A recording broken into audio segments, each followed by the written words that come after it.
Senate will come to order. Chaplain Dr. Black will lead the Senate in prayer.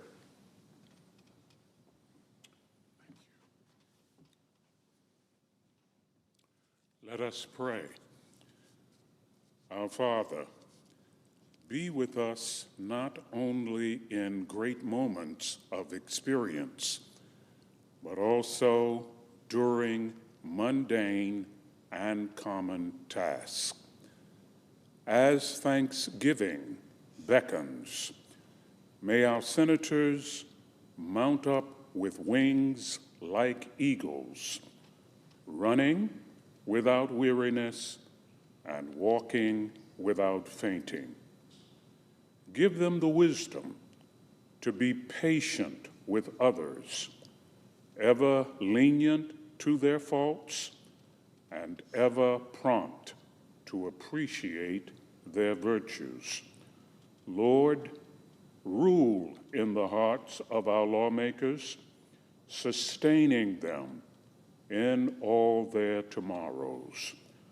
Surround us all with the shield of your love as you provide us with mercy, grace, and perseverance. We pray in your sovereign name. Amen. Me in the pledge. I pledge allegiance to the flag of the United States of America and to the republic which stands for one nation under God, indivisible, with liberty and justice for all.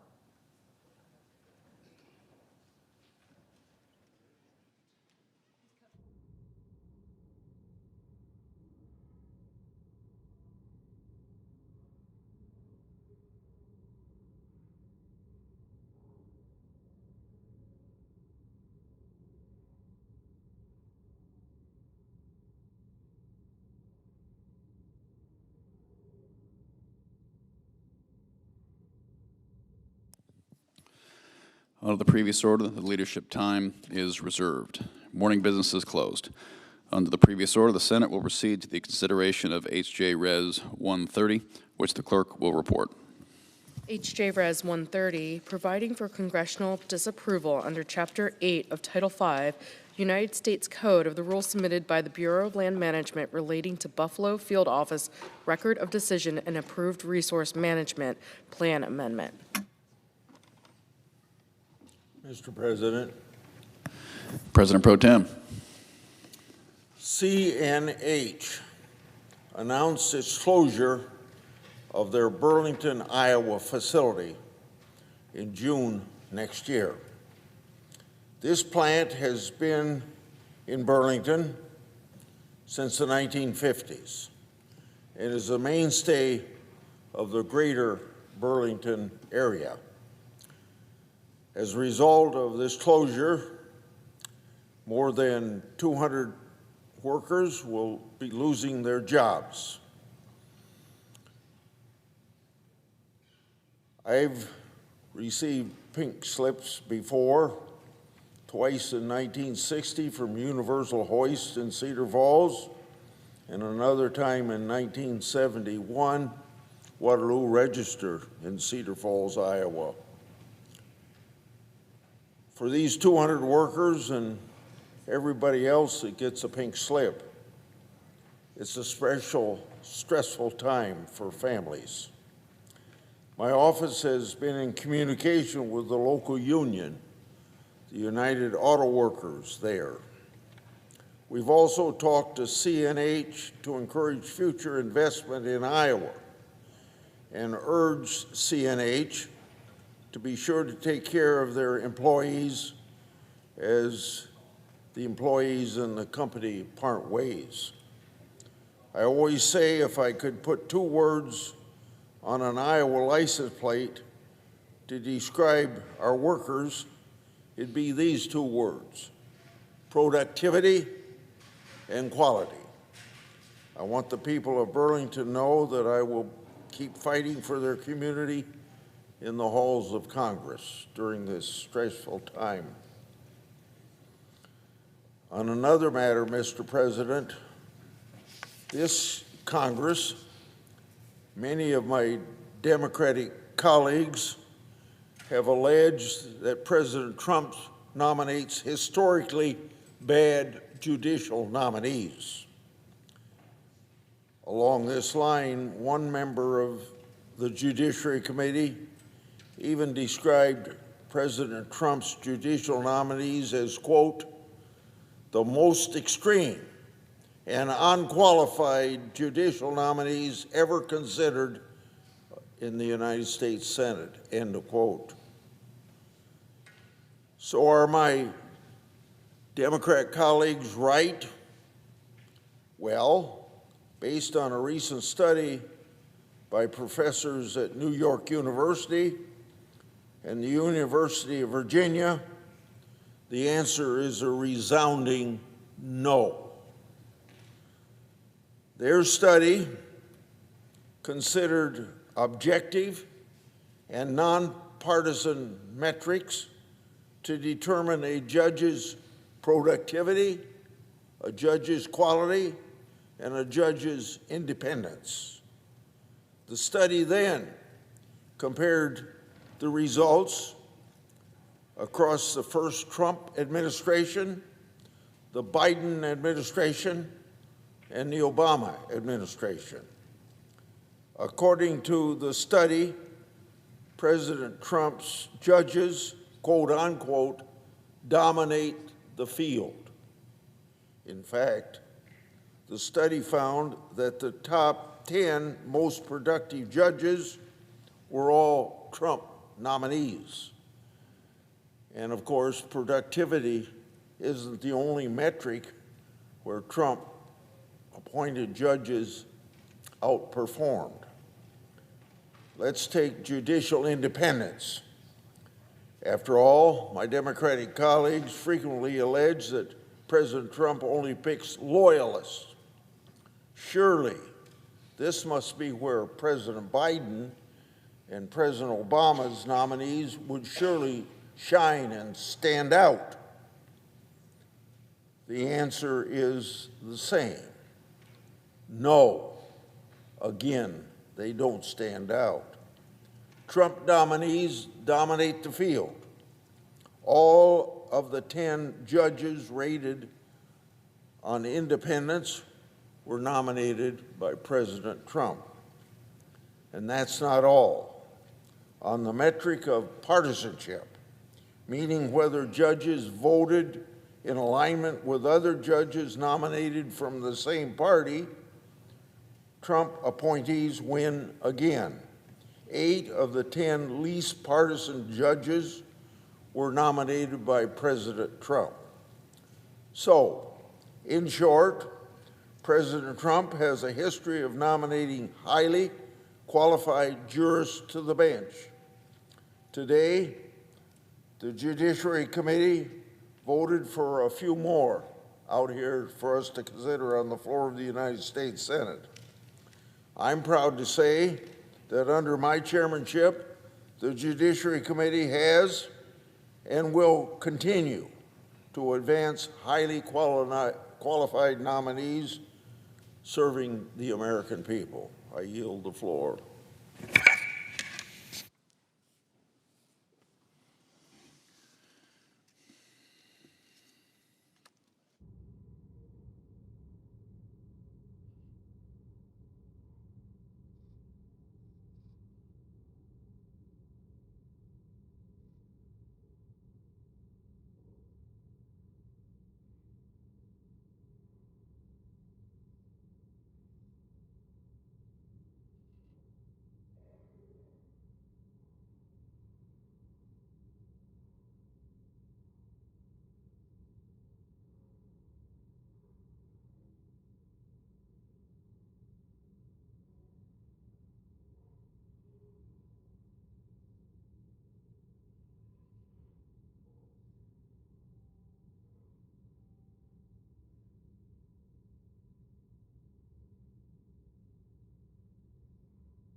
Democratic Whip? Are we in a quorum call? We are not. Thank you, Mr. President. Mr. President, you heard the speeches. We all did. Donald Trump, President of the United States, speaking to cheering crowds at rallies, he would say inevitably, murderers, rapists, terrorists, the criminally insane, sexual predators, they came in this country illegally, we're going to remove them. He made that promise over and over again. Well, in Chicago, Illinois, we have seen what those words have led to. For almost 3 months, Chicago and my home state of Illinois have been under attack by President Trump since he launched what he calls Operation Midway Blitz. During that time, chaos and terror have reigned supreme. This operation isn't just targeting the, quote, worst of the worst, the rapists, the murderers, the terrorists, the criminally insane. That's what he promised. But American citizens, legal residents of the United States, and immigrants who have built their lives and raised their families here and pose no threat to public safety have been the actual targets. A court forced the administration to come clean on this. Just how many of these dangerous, worst of the worst criminals are you arresting, deporting in the process of Operation Midway Blitz? The administration finally released their numbers. 600 people have been arrested under Operation Midway Blitz. 600 terrorists, rapists, murderers, criminally insane, except that is not the truth at all. During Operation Midway Blitz, 16 people out of the 600 actually had a criminal history that poses a high risk to public safety. 3%, less than 3% of all those arrested. What about the rest? These violent raids by ICE agents aren't just targeting adults, they're targeting families. I want to tell you a story.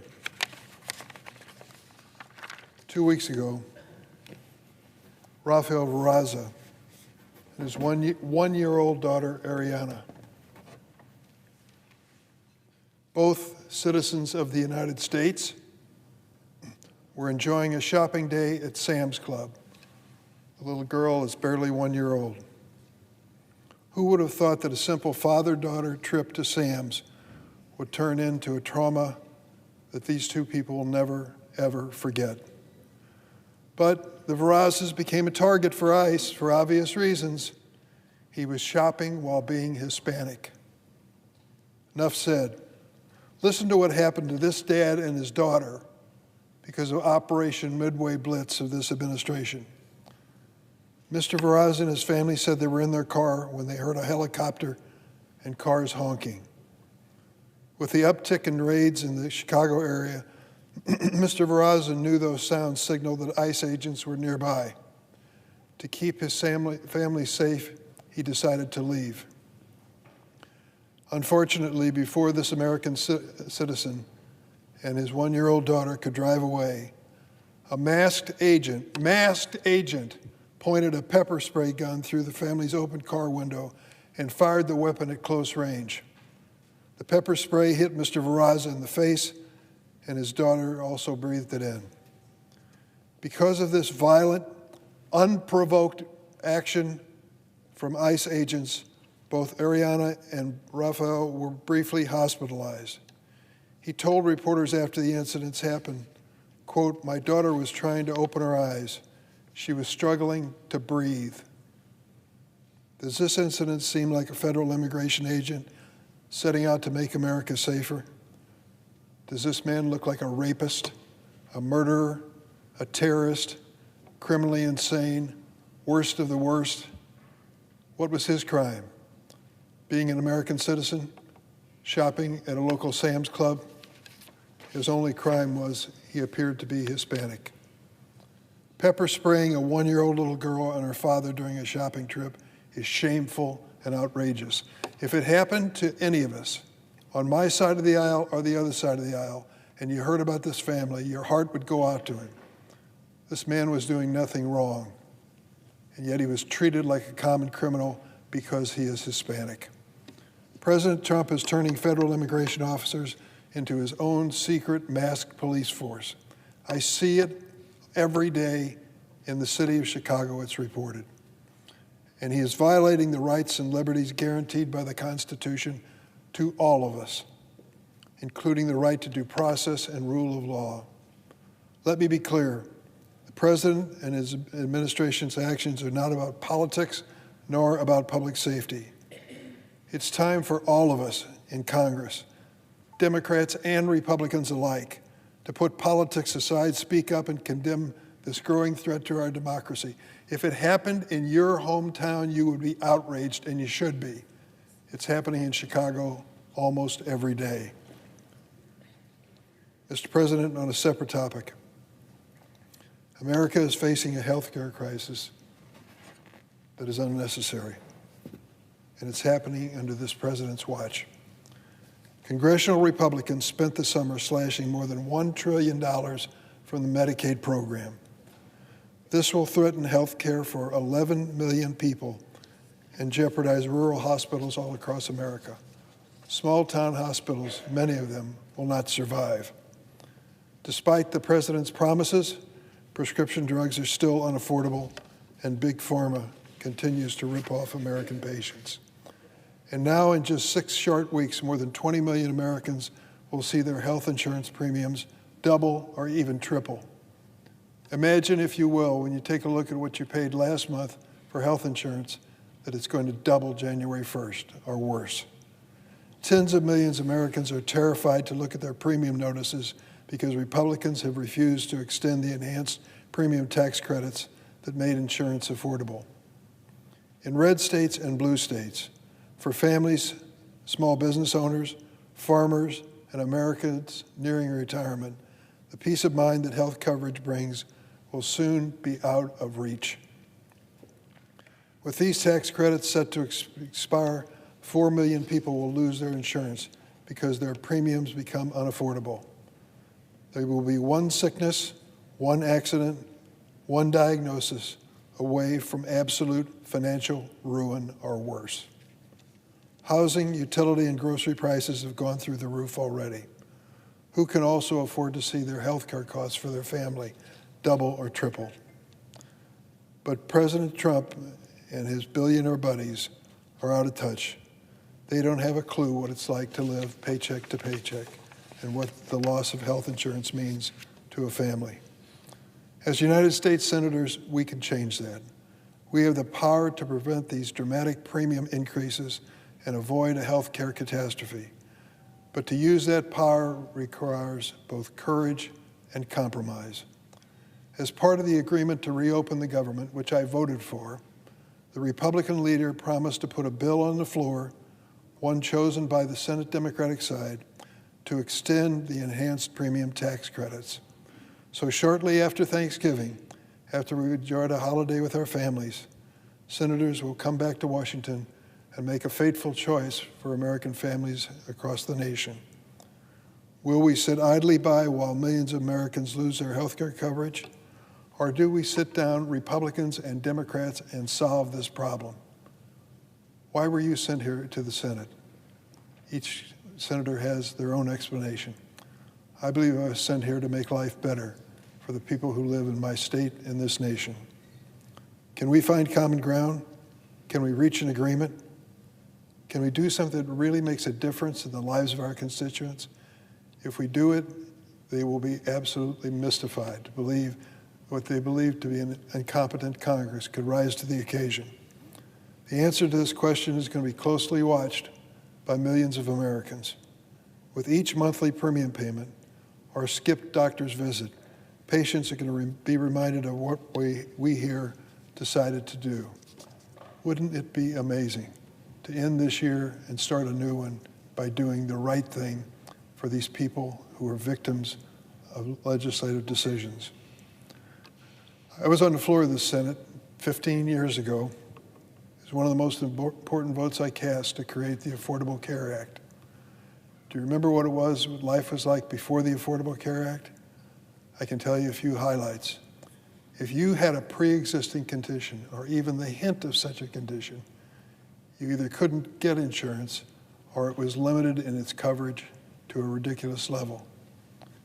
You also had a situation where most health insurance policies never covered mental health or addiction. I remember what happened on the floor of the Senate when we debated this issue. Why wouldn't it be covered? Why wouldn't we take mental illness as an illness and not a curse and something that can be treatable? Well, 2 senators stood up and argued to do that. One of them was Paul Wellstone. He used to sit right back there from Minnesota. He was a character. I loved him. We all did. A college professor, took a beat-up old school bus and got elected to the Senate from Minnesota. A member of his family had mental illness. And Paul Wellstone argued we ought to do everything we can to help them, and first and foremost, make sure basic health insurance policies must cover mental health and addiction. He had an unlikely ally who used to sit in that seat there to my right, Pete Domenici of New Mexico. He'd been in the Senate for quite a few years, a Republican senator, highly respected, who was one of the leaders in the Senate and had a child born with a mental illness. He teamed up with Wellstone. What an odd couple politically, but they got it done so that you couldn't buy a health insurance policy in this country that didn't cover mental illness and addiction. They didn't know at the time, none of us did, that we were going to face an opioid crisis and the addiction problems would not be confined to poor minorities, but would touch many families who thought they were well beyond the reach of that scourge. That provision was guaranteed by the Affordable Care Act. The insurance companies did not want to include it in their policies. We forced them to do it. And now to walk away from that kind of protection is unthinkable. There was also a provision which was basically practical. We said if you have a family health insurance plan that covers your children, it will cover them until they reach the age of 26. Why would we want to extend to age 26? Because during that period of time, your son, your daughter will be finishing college, looking for their first job, maybe struggling to make student loan payments and try to get off on their own. And we were going to give them a helping hand by allowing them to stay on mom and dad's health insurance plan. It's very simple, it's very logical, and it works. Are we going to give that away as part of the war against Affordable Care Act? I certainly hope not. We can make the Affordable Care Act better, that's for sure. There are things we can do to reduce the cost of health care in America. One of them is pretty obvious. Ever turn on the television recently and not see an ad by a pharmaceutical company? I doubt it. Almost every minute, night and day, they're running ads to try to entice Americans to ask for expensive prescription drugs. It's one of the main drivers in the cost of health care going up in America. How many countries allow pharmaceutical companies to advertise on television like we do in the United States? Only one other country in the world allows that, New Zealand. New Zealand. Why do the pharmaceutical companies want to do that? They want to entice you to ask your doctor to prescribe a drug that may help you. They reached a point where Americans across the board can not only pronounce, but can spell Xarelto. We've heard it so often, over and over again. To ask a doctor for that drug is not uncommon because it's been suggested to you 3 times a day, every day for months. The American Medical Association and others say this is wasteful. People should be prescribed the drugs they actually need rather than those that just might help them in a remote circumstance. Little things like that can make a difference. Senator Chuck Grassley and I introduced a bill to stop direct-to-consumer advertising on television. It actually passed the Senate a couple years ago. Let's go back and make this part of the future of healthcare in America. After we have restored the tax credits that families desperately need immediate help on. There's no excuse. We're going to have a new year coming soon, just a few weeks away. Families look forward to it and the opportunity. Give them a better life for millions of Americans by giving them help with tax credits to pay for their health insurance premiums. That's the reality of where we are. I'm committed to this cause because I know it really makes a difference. And as I said before on the floor, at one point in my life as a young father with a little daughter that had a medical issue, I had no health insurance. I felt helpless. I don't want that feeling to be spread across America because of our lack of ability to reach a compromise. We can and we must. Rising premiums affect constituents in my state. They affect those in Texas and South Dakota, Louisiana, Florida, Kansas, Wyoming. I believe that basic elements of an agreement are achievable. If Republicans are serious about preventing catastrophic premium increases, let's get together and get it done as soon as we return from Thanksgiving.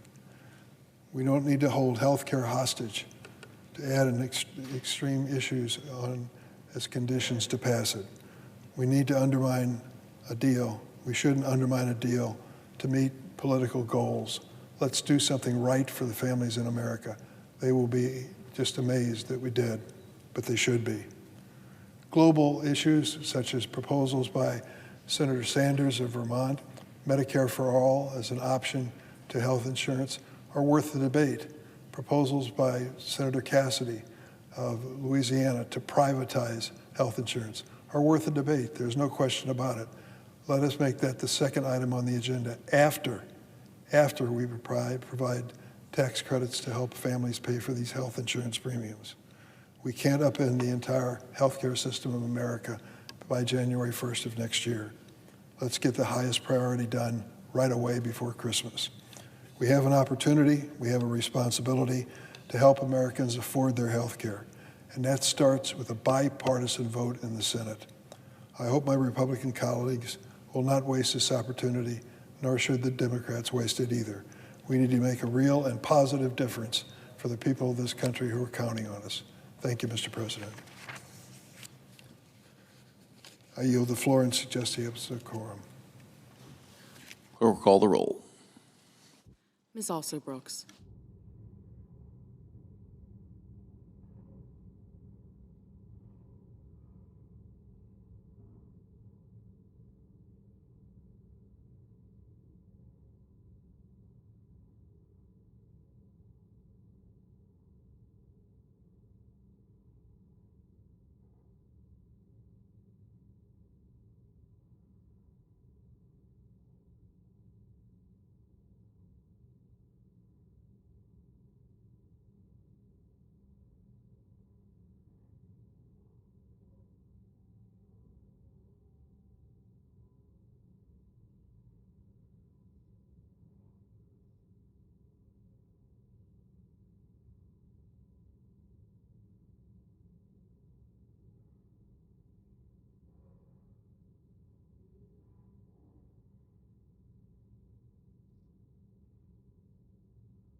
Senator from Maryland.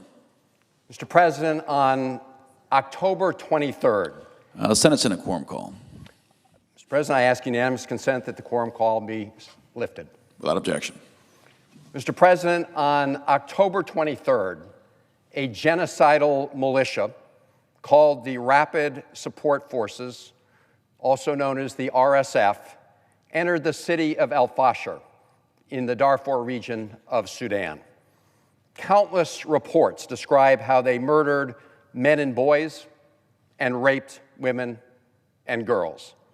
Credible reports indicated that RSF fighters entered a maternity hospital and slaughtered 460 people, doctors, nurses, patients, and their loved ones. They turned the city into a killing field, going house to house, rounding up people to torture and murder because of their ethnicity. RSF forces entered a shelter for displaced people near Al Fasher University and raped at least 25 women at gunpoint.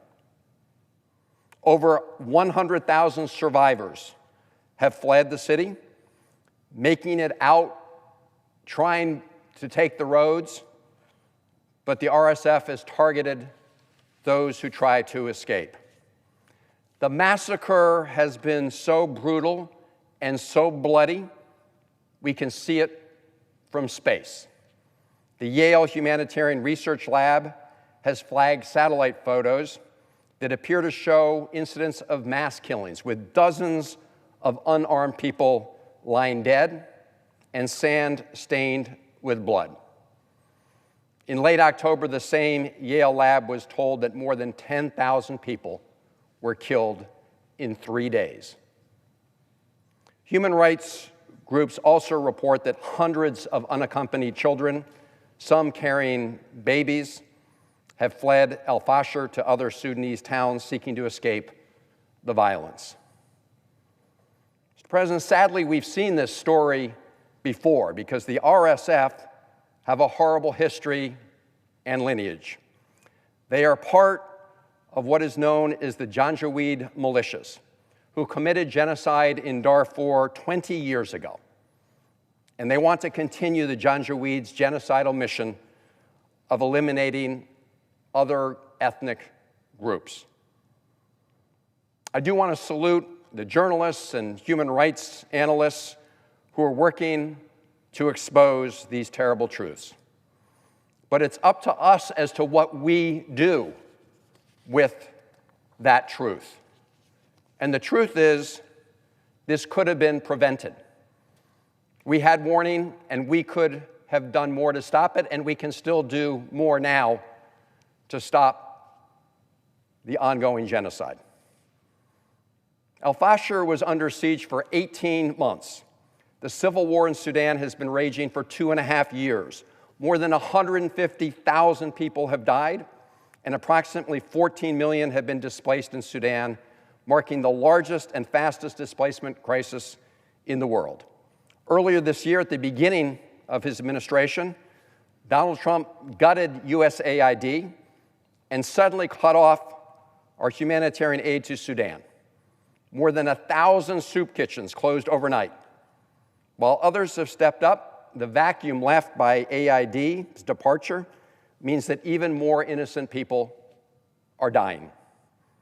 And even as we cut humanitarian aid for the victims of genocide, we have not effectively used our leverage and influence to end the war. Because throughout this conflict, we, the United States, have continued to send weapons to the United Arab Emirates, the UAE, who we know are arming the murderous RSF. Report after report from the United Nations, human rights organizations, and journalists have provided evidence that the UAE is doing this. In fact, Mr. President, in January of this year, the Biden administration confirmed to me directly that the UAE was providing material support to the RSF, even though the UAE had assured the United States that it wasn't and that it wouldn't. So this is not a question for debate. And in fact, if the UAE is not supplying the RSF with weapons, then they should have no concerns about this legislation. And around the same time that I heard from the Biden administration about the UAE supplying the RSF, the U.S. government concluded what is clear from plain sight, that the RSF and their allied militias are committing genocide in Darfur. According to the State Department's assessment, and I quote, "The RSF and allied militias have systematically murdered men and boys, even infants, on an ethnic basis, and deliberately targeted women and girls from certain ethnic groups for rape and other forms of brutal sexual violence. The same militias have targeted fleeing civilians, murdering innocent people escaping conflict, and prevented remaining civilians from accessing life-saving supplies." End of quote from the State Department of the United States. So we know this has been going on. We've known it for years. And the Trump administration has reiterated the finding by the Biden administration State Department that the RSF is engaged in genocide in Darfur. Mr. President, we are not helpless. We are not innocent bystanders in the face of these unspeakable crimes. We have leverage. We just need the political will to use it. And I should say, Mr. President, we recognize that the RSF is not the only party to this conflict in Sudan. The State Department has determined that the Sudanese armed forces, known as the SAF, have also committed atrocities throughout this war. And there are also other external actors fueling the war in Sudan, including countries like Turkey, Egypt, Iran, Russia, and others. I commend the U.S. mediators who've been trying to bring peace to the region, both in the previous administration and now. But at the same time, we've got to recognize, after 2.5 years and after all the bloodshed and the ongoing genocide, that talk is not enough, that we have to use at least the leverage we have and use our influence more effectively when it comes to the UAE and its arming of the RSF. I would gladly work with my colleagues across the aisle to say that the United States should not be supplying U.S. military assistance to any country that is fueling the ongoing war and genocide. But surely we can agree that we should begin by not providing weapons to a country that is in turn fueling a genocide, what we've determined is a genocide in Darfur. And I should say, Mr. President, that Secretary Rubio, during his confirmation hearing for Secretary of State, was asked about this very issue. And here's what he said, and I quote, "We need to raise the fact that they," referring to the UAE, "are openly supporting an entity that is carrying out a genocide," end quote. That was Secretary Rubio nominee. But I asked the Secretary, and I asked the President, I asked my colleagues, if we agree that there's a genocide going on, and we agree that it's being committed by the RSF, shouldn't we agree that we should at least pause the transfer of weapons to the UAE, which is fueling the genocide in Darfur? And why haven't we done that? Well, Mr. President, Donald Trump visited the UAE over the summer. Instead of demanding accountability for their role in the genocide in Darfur, he gave away the crown jewels of American AI. And many of our most sophisticated chips were promised to the UAE. In return, a UAE-backed firm gave the Trump family's newly launched stablecoin business a $2 billion boost. And it was just days before President Trump visited the UAE that the administration greenlit the sale of $1.4 billion of arms to the UAE. What about the genocide they were fueling in Darfur? Did he say anything about that? It doesn't seem that he raised those issues during his visit to the UAE. In fact, President Trump said just yesterday in a speech that Sudan was, quote, "not on my charts," unquote, until the Saudi crown prince brought it to his attention. Really? Really, President Trump? This has been going on for 2.5 years. You've been sending military assistance to the UAE that in turn is fueling the RSF's murderous rage in Darfur. And it just wasn't on the president's charts until yesterday. What was on his charts was all the corrupt deals that were going down in the UAE. So, Mr. President, here are the facts. The UAE is aiding and abetting a genocide in Darfur. Meanwhile, the Trump administration has been providing highly sophisticated U.S. technology to the UAE, removed many of the safeguards that have been in place to prevent that technology from falling into China's hands, and shipping them advanced technology and deadly weapons, while a UAE state-owned company invested $2 billion in the Trump family's crypto scheme. Now, earlier this year, in the summer, Senator Murphy and I, along with colleagues, filed a joint resolution of disapproval to try to stop those weapon sales to the UAE, sending a message or trying to send a message that United States foreign policy could not be manipulated by corrupt bargains. Unfortunately, that effort failed. Mr. President, if we want to stop the ongoing horrors in Sudan, we need to begin by applying our leverage and stop the UAE from funneling weapons to the RSF. That's why I've been working for years during this conflict with Congresswoman Sarah Jacobs. We introduced a bill. It's called the Stand Up for Sudan Act. It would prohibit the United States from selling weapons to the UAE until the president certifies that the UAE is not arming the RSF. So if the UAE is really not doing this, they shouldn't have to worry about it because President Trump won't make that certification. And Mr. President, I acknowledge that the UAE is an important partner to the United States.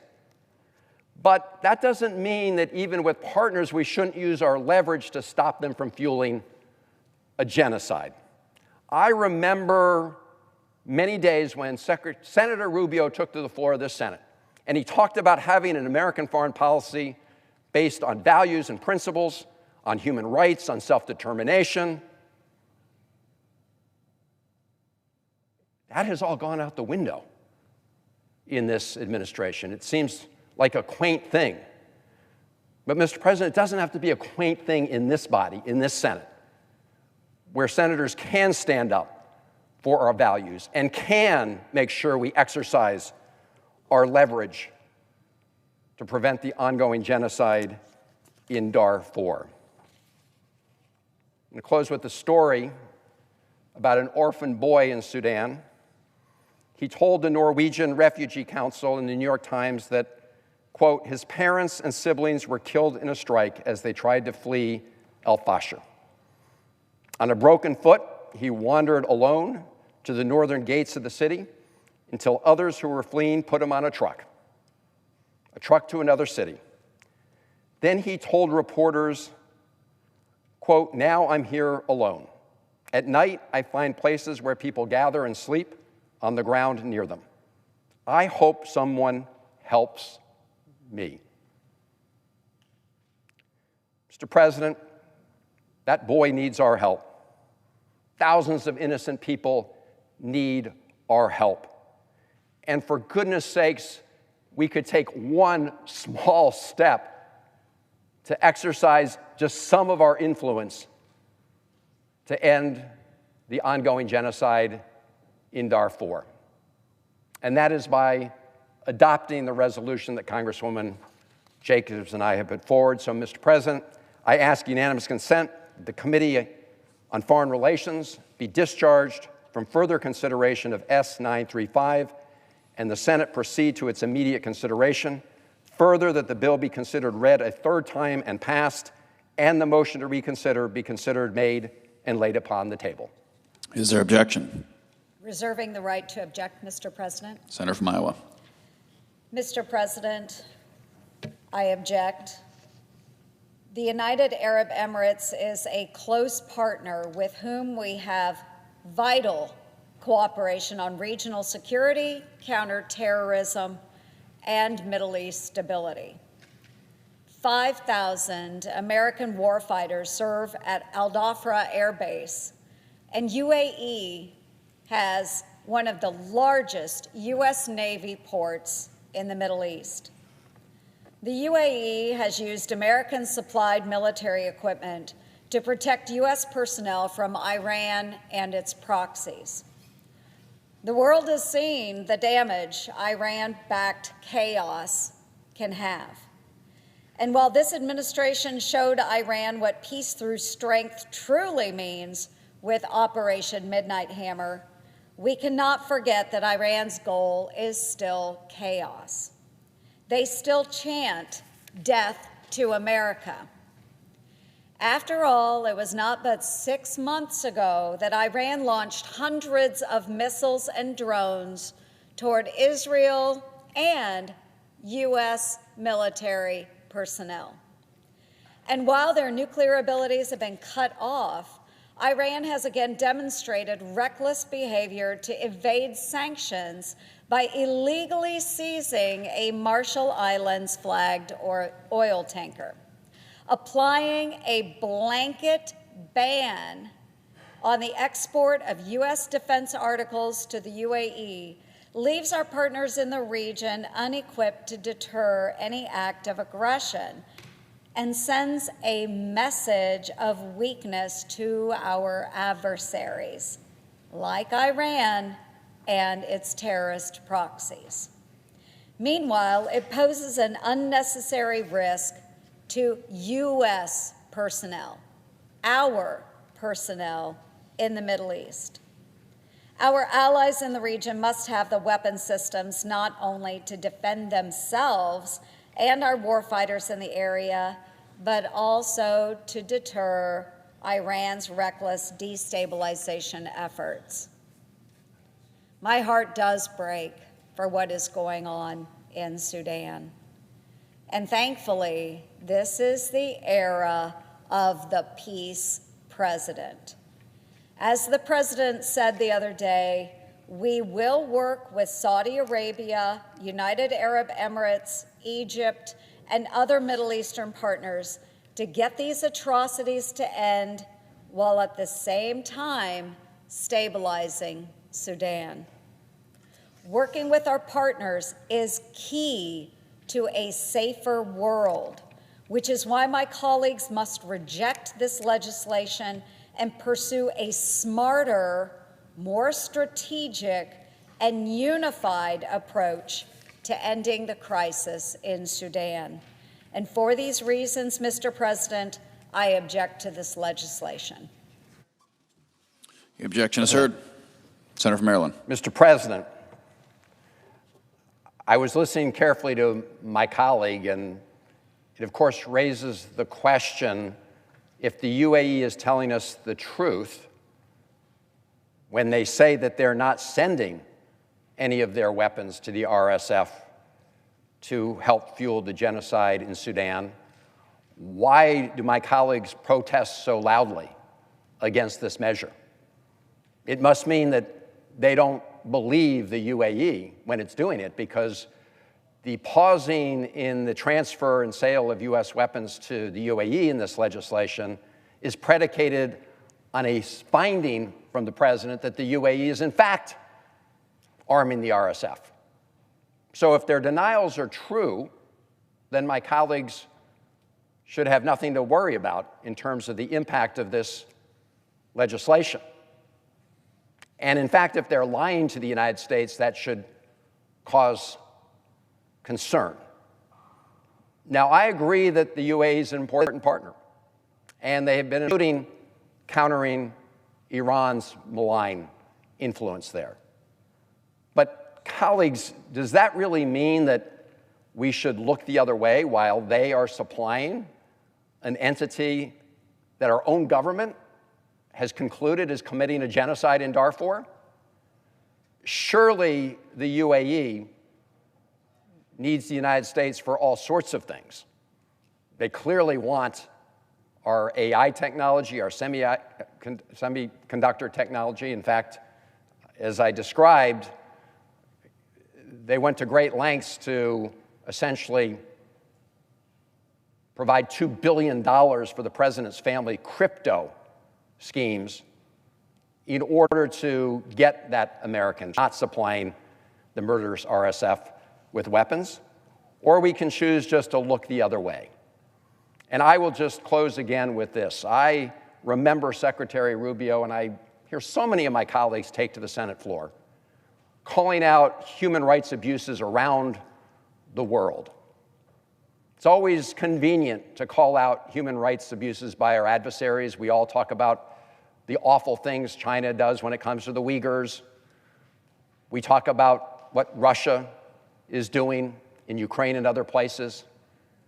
But for some reason, we cannot find it in ourselves to say to a partner that we value our relationship with the UAE, but we're not going to stand by and supply you with weapons while you continue to provide weapons that are fueling a genocide in Darfur. What happened to any semblance of a values-based American foreign policy? We can pursue our interests and we can pursue our values. We don't always do it perfectly, but for goodness sakes, Senator Rubio talked about the importance of human rights. Secretary Rubio apparently has thrown that out the window along with the President of the United States. And so I'm very disappointed that our colleagues cannot join together in a stop a genocide in Darfur. And I yield the floor.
Mr. President, Democrat leader is recognized. earlier today, Donald Trump shared a post on Truth Social calling for Democratic members of Congress to be hanged.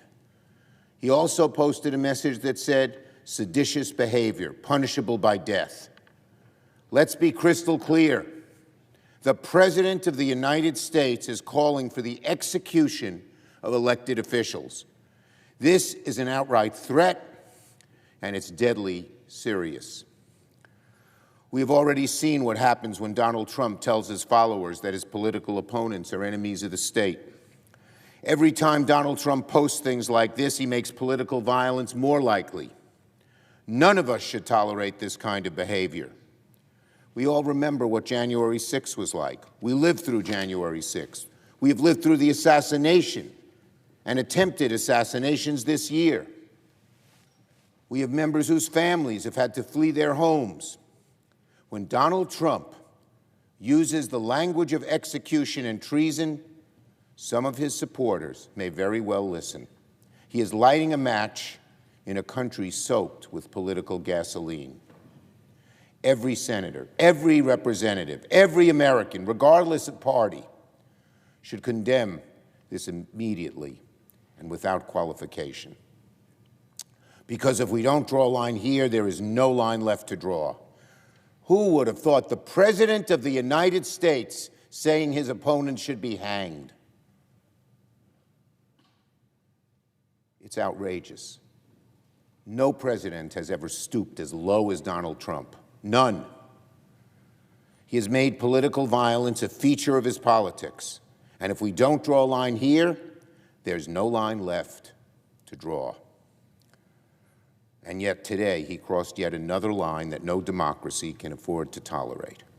He must be condemned forcefully, loudly, and without excuses before someone takes his words as permission to do the unthinkable. Anything less enables the flames of hatred to grow and spread.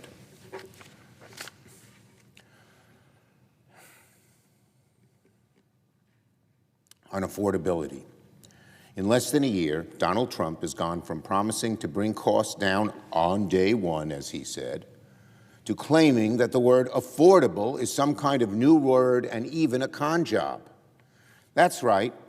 Donald Trump doesn't even want to see the word affordable on his teleprompter because it will send him into a tailspin. Poor guy. He can't reduce prices. He doesn't care about prices, but he doesn't want to see the word tailspin. If there was ever ostrich-like behavior, that was it. Here's what he said yesterday at the U.S.-Saudi Investment Forum. Quote, "That's the new word they use, affordability. He says, we are bringing prices down, but they came up with a new word, affordability." What the heck is Donald Trump talking about? Does he think affordable is some kind of new made-up fancy word? Doesn't he realize that working and middle-class Americans talk about affordability all the time? I can't afford this, I can't afford that. Is he trying to hide the problem by denying the word? Does he think that rising grocery prices, rising rent, rising health care are all some kind of lie invented by Democrats? Does he think if the word is abolished, that people will then automatically, magically be able to afford all the things they can't afford anymore? When was the last time Donald Trump actually spoke to someone earning a middle-class income or someone who earned minimum wage? If Donald Trump actually spent time talking to real people around the country instead of bragging about ballrooms and jetting around the world in luxury, he'd realize there is nothing made up about the affordability crisis. These kinds of comments from Donald Trump give the game away. He has absolutely no conception of what everyday Americans are going through right now. He's on another planet. It's gotten so bad that he doesn't even want to listen to people talk about rising costs. Here's what he said just a few days after the recent election. "I don't want to hear about affordability." Well, he's going to hear about affordability from the American people above all, because they can't afford a whole lot of stuff.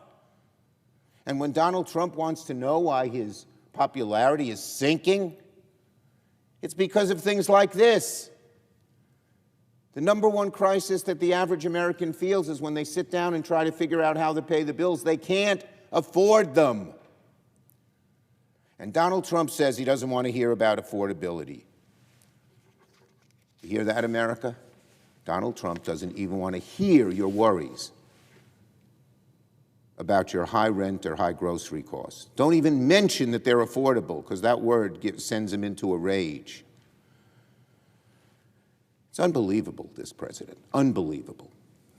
He thinks by saying you abolish a word, you abolish the problem. And the magnitude of this problem is so large.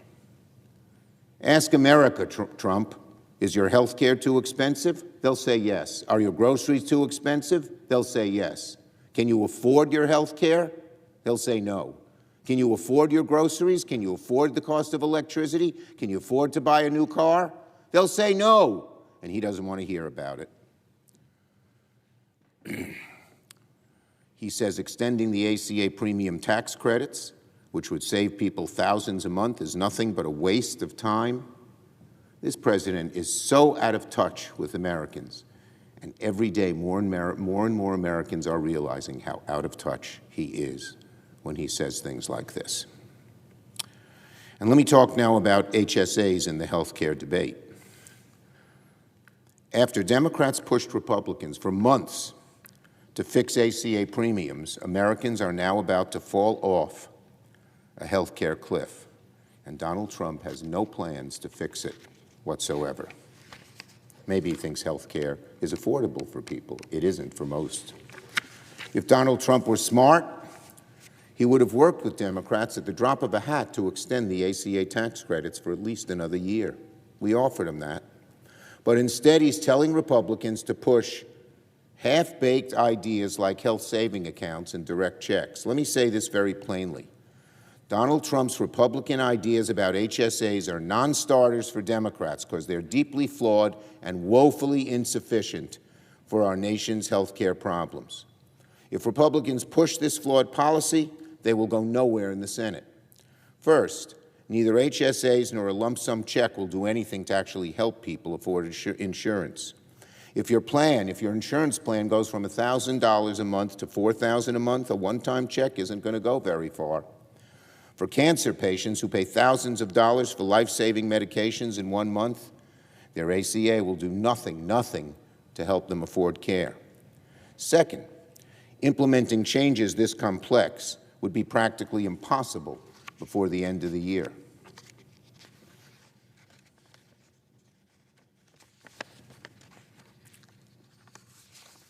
People are signing up for health insurance right now, and health saving accounts cannot be used to pay for premiums, period.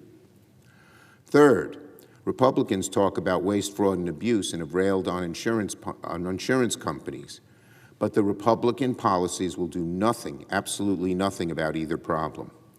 So either Republicans don't understand how health care works, or their complaints about fraud and abusive insurance companies are cynical and disingenuous.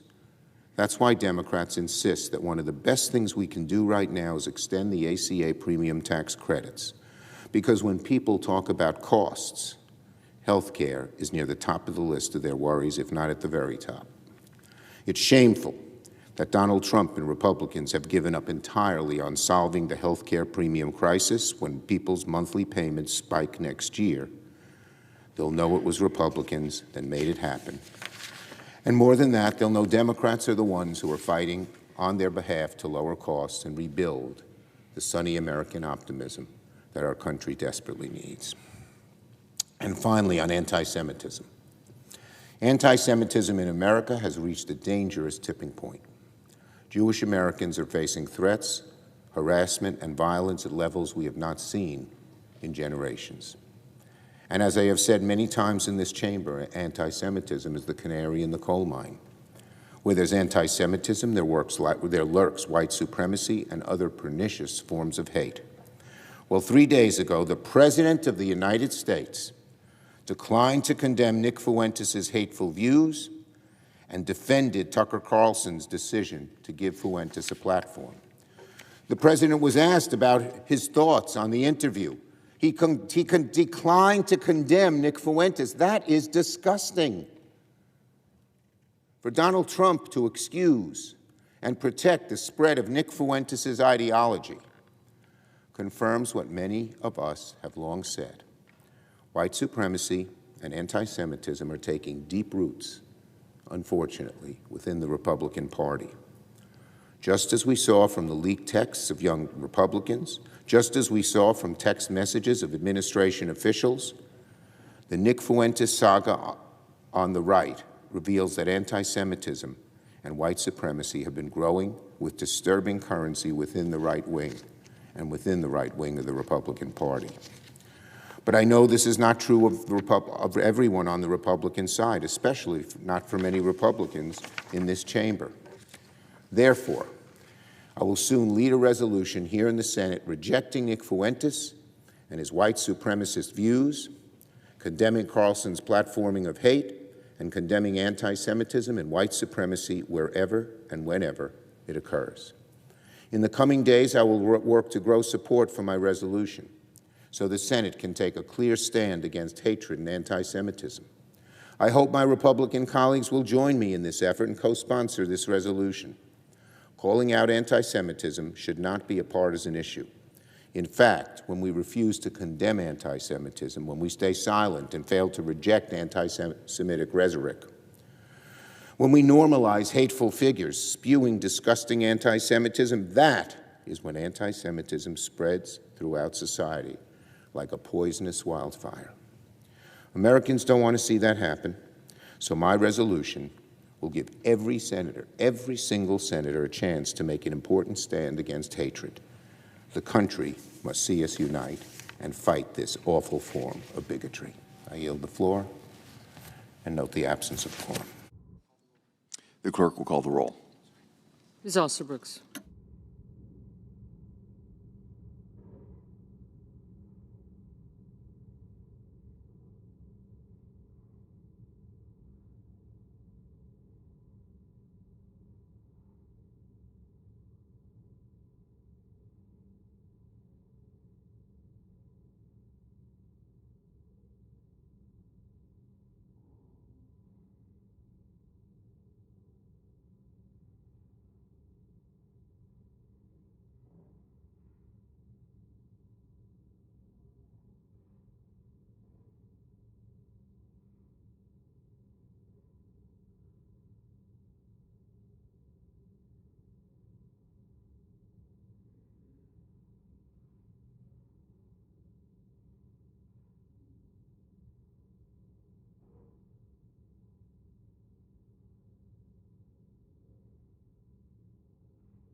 Mr. President, Senator from Virginia is recognized.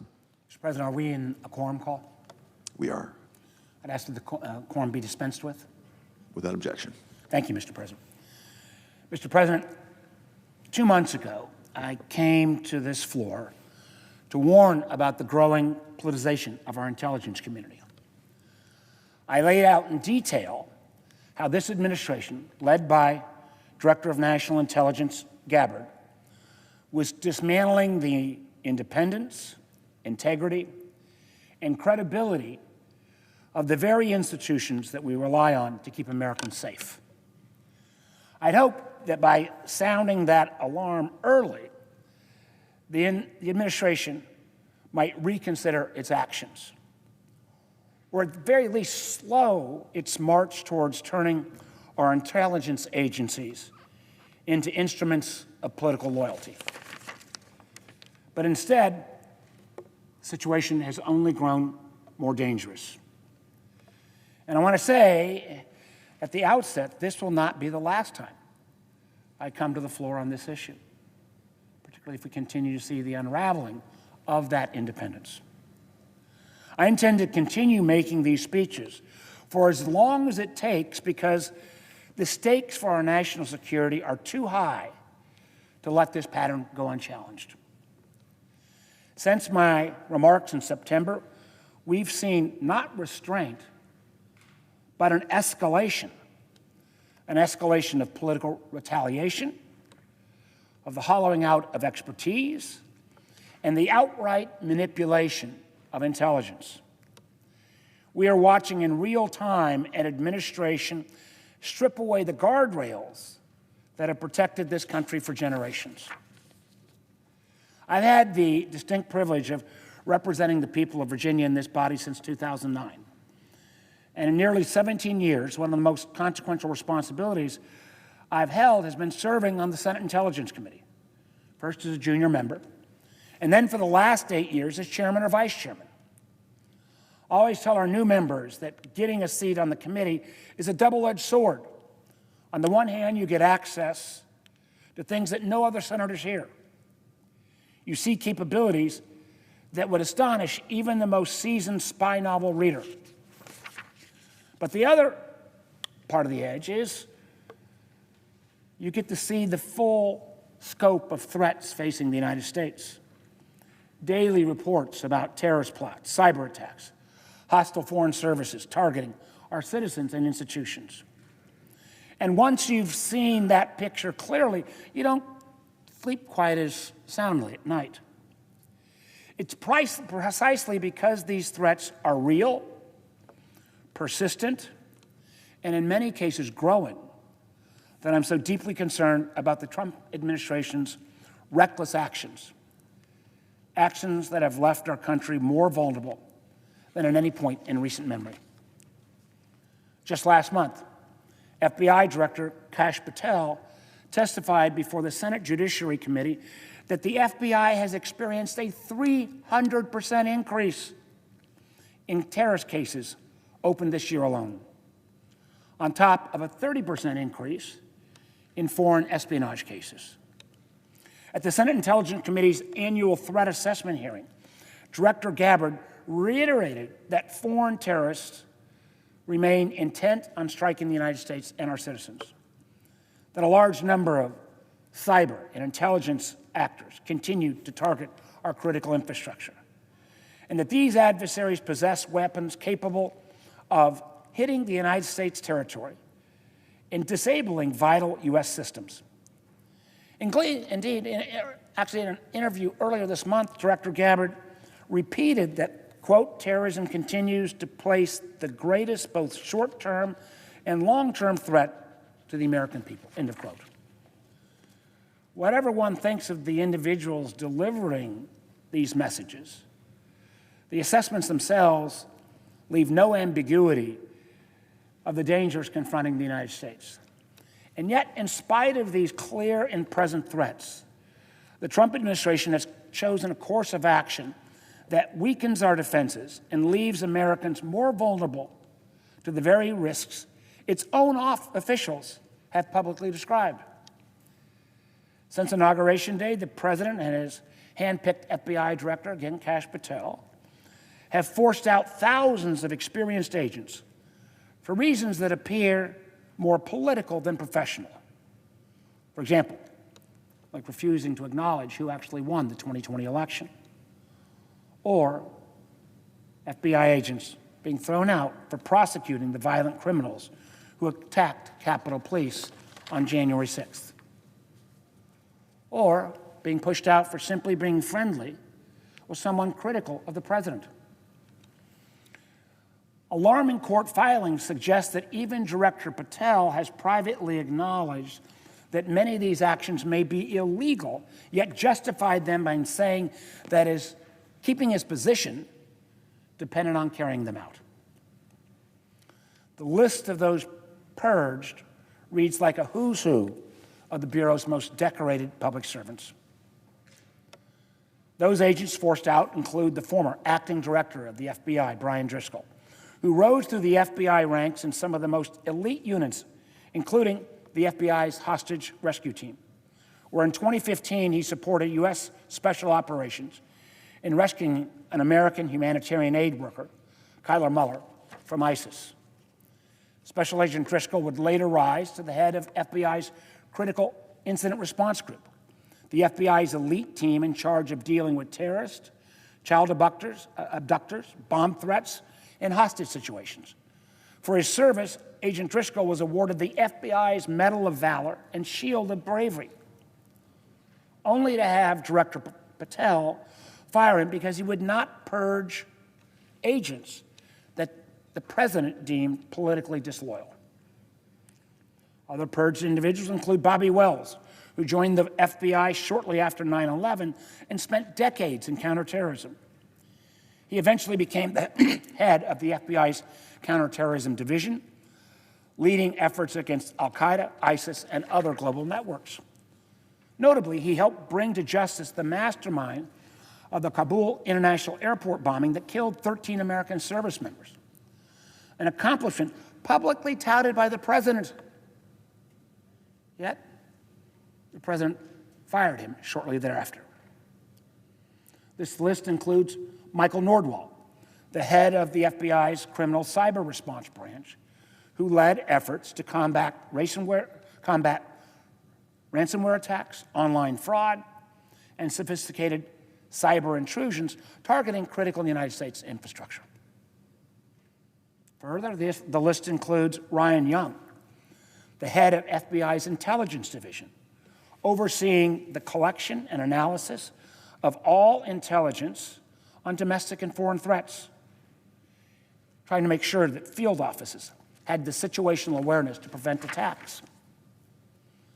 Other senior agents were forced out in dozens of FBI field offices, nationwide from Washington to Miami to New Orleans, Las Vegas, and Seattle. Among those heads of FBI field offices forced out was Special Agent Jacqueline McGuire, the lead investigator into the five hijackers of American Airlines Flight 77, whose expertise was critical to understanding 9/11 and preventing further attacks. And most recently, being pushed out included Stephen Palmer, a 27-year veteran of the FBI and the third head of FBI's elite critical incident response group to be fired in just 3 months. In 3 months, 3 separate heads were fired. Now, as head of the Critical Incident Response Group, Mr. Palmer led teams tasked with responding to terrorist attacks, mass shootings, hostage crises, high-risk national security incidents, work that required split-second decision-making under extraordinary pressure. Now, he's fired not for failing his duties, not for misconduct, and not for political disagreements about law enforcement. He was fired because the American people learned that Director Patel had been using the FBI's $60 million jet at $20,000 a flight to go on dates with his girlfriend. To make matters worse, recent reporting indicates that Patel now has also pulled agents off an FBI SWAT team to provide a security detail for that very same girlfriend. An unprecedented use of some of our nation's most elite units, ordinarily assigned to deal with terrorism, hostage situations, or mass shootings. Thousands of FBI agents all forced out, not because they failed to do their job, but because they refused to bend the knee to partisan politics. And if these individuals were not enough, the truth is the FBI in recent months has assigned between 25 and 45% of its agents who handle counterterrorism, cyber, espionage, child sexual abuse, and other critical missions. What have they been reassigned to?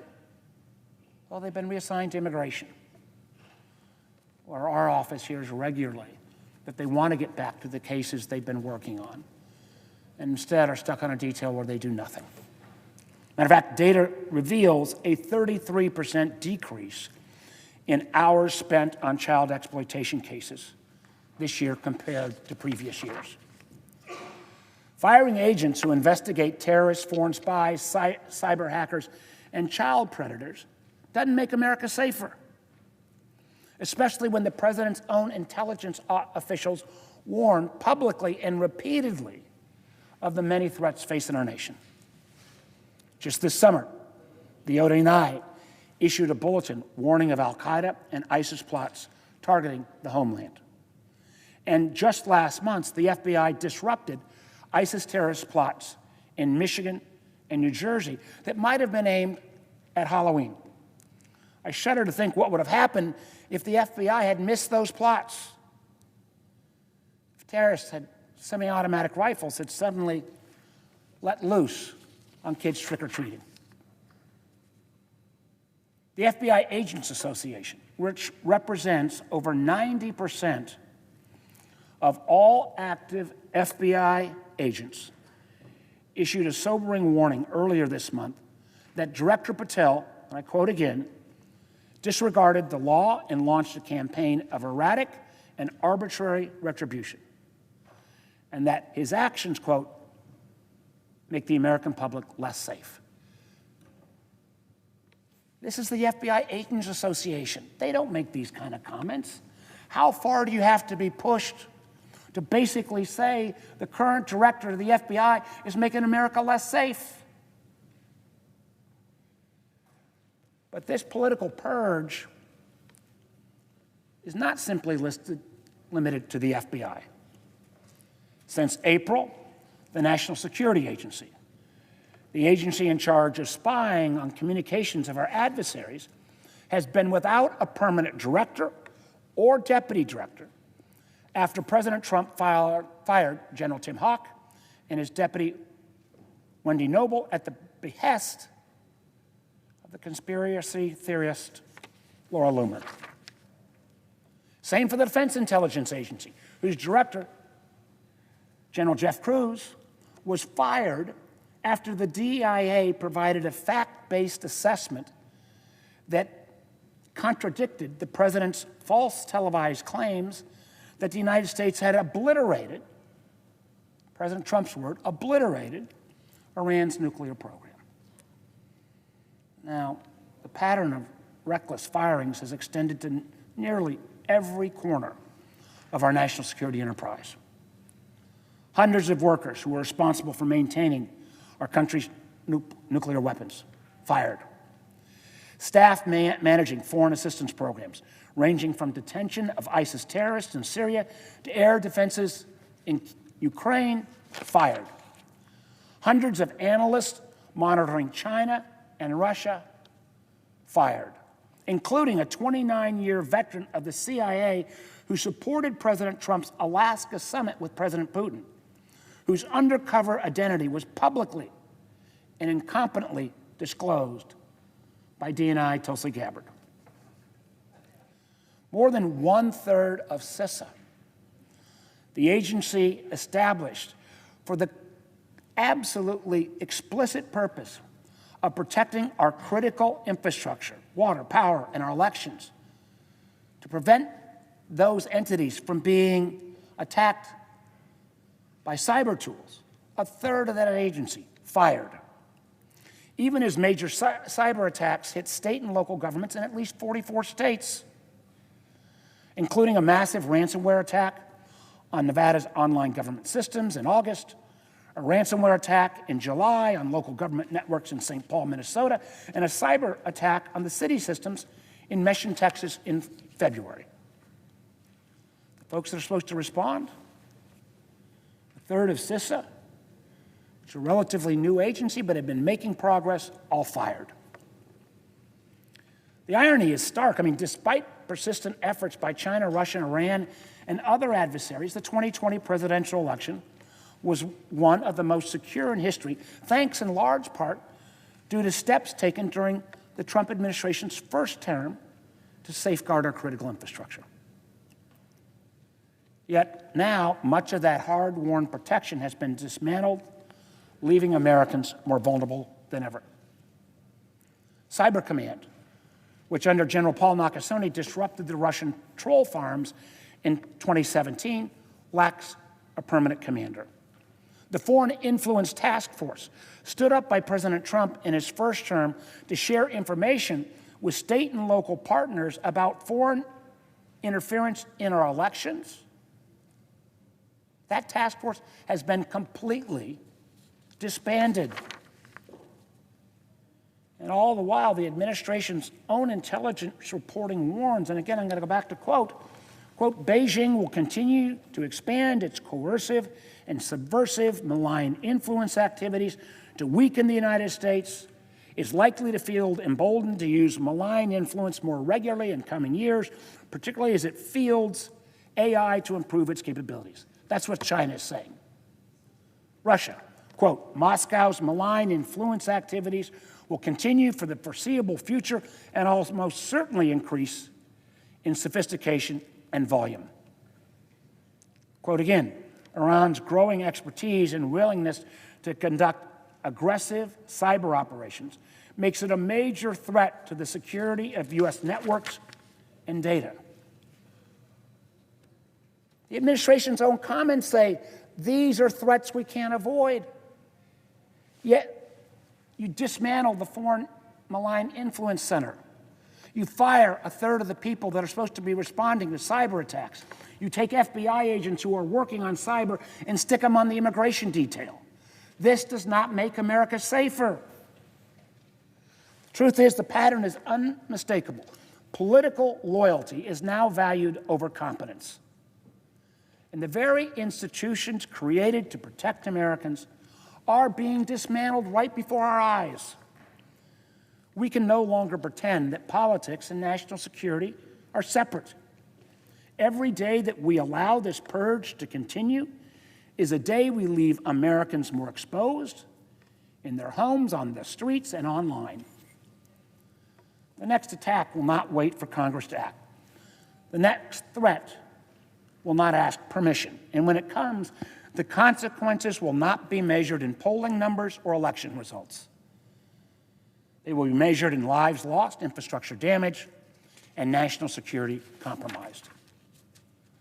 This is the moment to stand up, to defend our intelligence agencies, to protect those agents, to allow the intelligence community to speak truth to power, even when the power doesn't want to hear it. And frankly, at the end of the day, to safeguard the American people. If we fail to act and don't stand up for these men and women who've put their lives on the line, if we don't stand up for keeping classified information classified, if we don't stand up and say to those who undermine our infrastructure by cyber attacks, if we don't stand up to those terrorists planning, we will bear the cost later, a cost that could be catastrophic. Mr. President, I think we're a better country than this. These men and women deserve our support. And unfortunately, so far they have not gotten that support. We can and must do better. Mr. President, I yield the floor.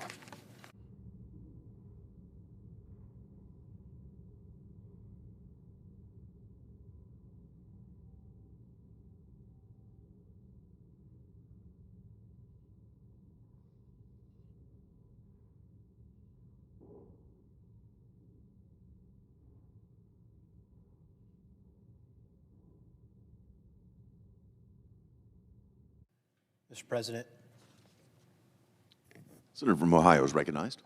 Mr. President, I have 6 requests for committees to meet during today's session of the Senate. They have the approval of the majority and minority leaders. Duly noted.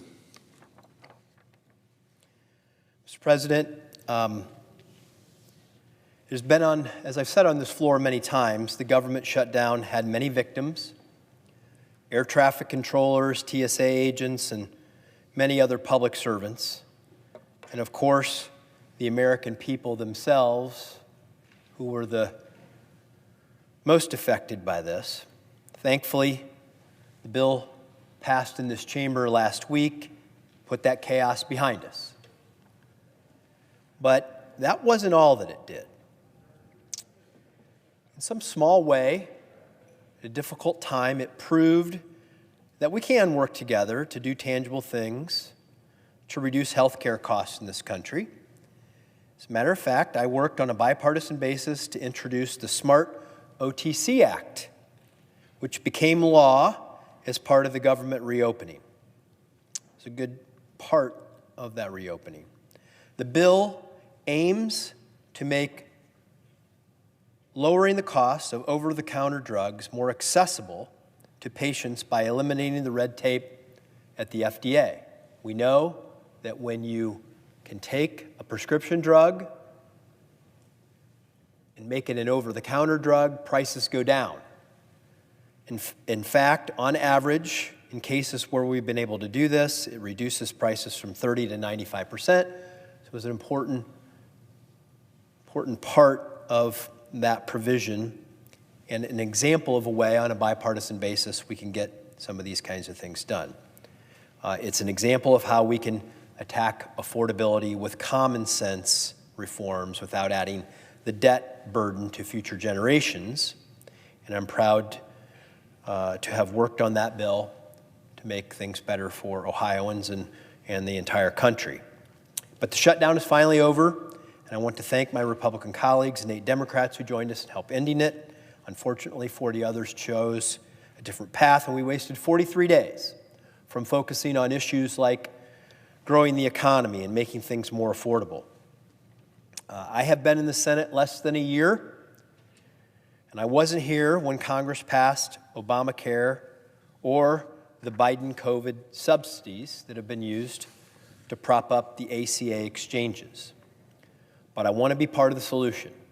Didn't create the problem, but I'm here to be part of the solution. We owe it to the American people to honestly assess the problem before we cast a vote on it. Health care costs are rising. The ACA exchange system is too expensive and too complicated, and it has failed to reduce the underlying cost of health care. It's failed. And the truth is, health care inflation is the #1 driver of inflation in the 21st century. And just look at this chart.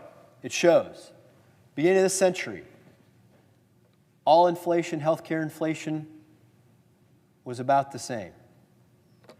But if you look here around the time that Obamacare was enacted and went into law, you see the disparity growing. Medical care, medical costs, healthcare costs began to spike and rise. It was not a solution for healthcare costs in making healthcare more affordable. As a matter of fact, the ACA made care less affordable, and this problem will not be solved by pouring more taxpayer dollars into the coffers of big insurance companies, which has been the path of how Obamacare has been operated since its enactment. As former Education Secretary Bill Bennett once said of higher education financing, he said, "Higher education is not underfunded, it is under-accountable and underproductive," and that's the same that we can now say of the Unaffordable Care Act. But I believe there is a way forward on the issue that can protect families from punishing premium costs and cut the costs driving inflation. And we can do so without putting another $350 billion on the national credit card for a program we know is dysfunctional. If we want to lower costs, want to lower the cost of care, we must deliver reforms that put patients in charge, and I believe we can earn bipartisan support with a straightforward and responsible framework focused on what I call the fraud, freeze, and fix approach. Fraud, freeze, and fix approach. You do this paired with a short extension of the premium subsidies, and we can address the shortcomings of the ACA, lower health care costs, and provide the American people with something we can actually implement. Now, I want to explain what I mean by fraud, freeze, and fix. First of all, let's deal with fraud. The COVID-era zero premium subsidies that were created a cottage industry for abuse. Much of the explosion of fraudulent enrollees is attributable to $0 premiums, which were created in 2021. These plans are fully subsidized by the taxpayers and have created an incentive to enroll individuals without their knowledge. This is how it works. Brokers enrolling people who never ask for the coverage. 1. 2, insurance companies get paid. 3, brokers get a commission. And 4, taxpayers get the bill. There have been criminal convictions in many states across this country where this fraud is actually being perpetrated. And it needs to be fixed. Hardworking taxpayers have footed the bill for almost $35 billion to insurers who enrolled people who did not use the plan a single time. And we know why. Because not all, but some of those people were enrolled fraudulently. Requiring everyone receiving a premium tax credit to pay a small amount, at least a small amount, towards their health care insurance will help realign the incentives and reduce fraud. It won't be allowable if we construct a program like that. It will make certain that Americans cannot be enrolled in plans without their knowledge or consent. It's an important step if we want to move forward in helping to advance a solution. The second part, the freeze part. We need to limit the subsidies to where they are right now so that it doesn't become a growing burden for the American taxpayer. The ACA required insurers to lower deductibles, co-pays, and out-of-pocket costs for enrollees making between 100% and 250% of the poverty line. However, in 2017, a federal court ruled that the cost-sharing reduction payments violated the appropriations clause.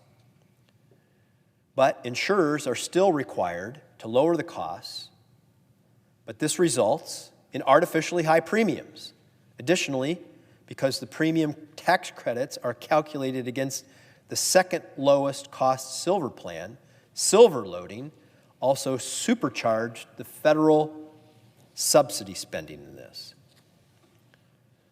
It created a system that got gamed, but we can fix it.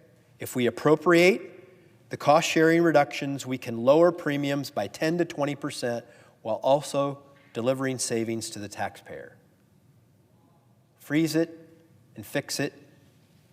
That's the freeze part.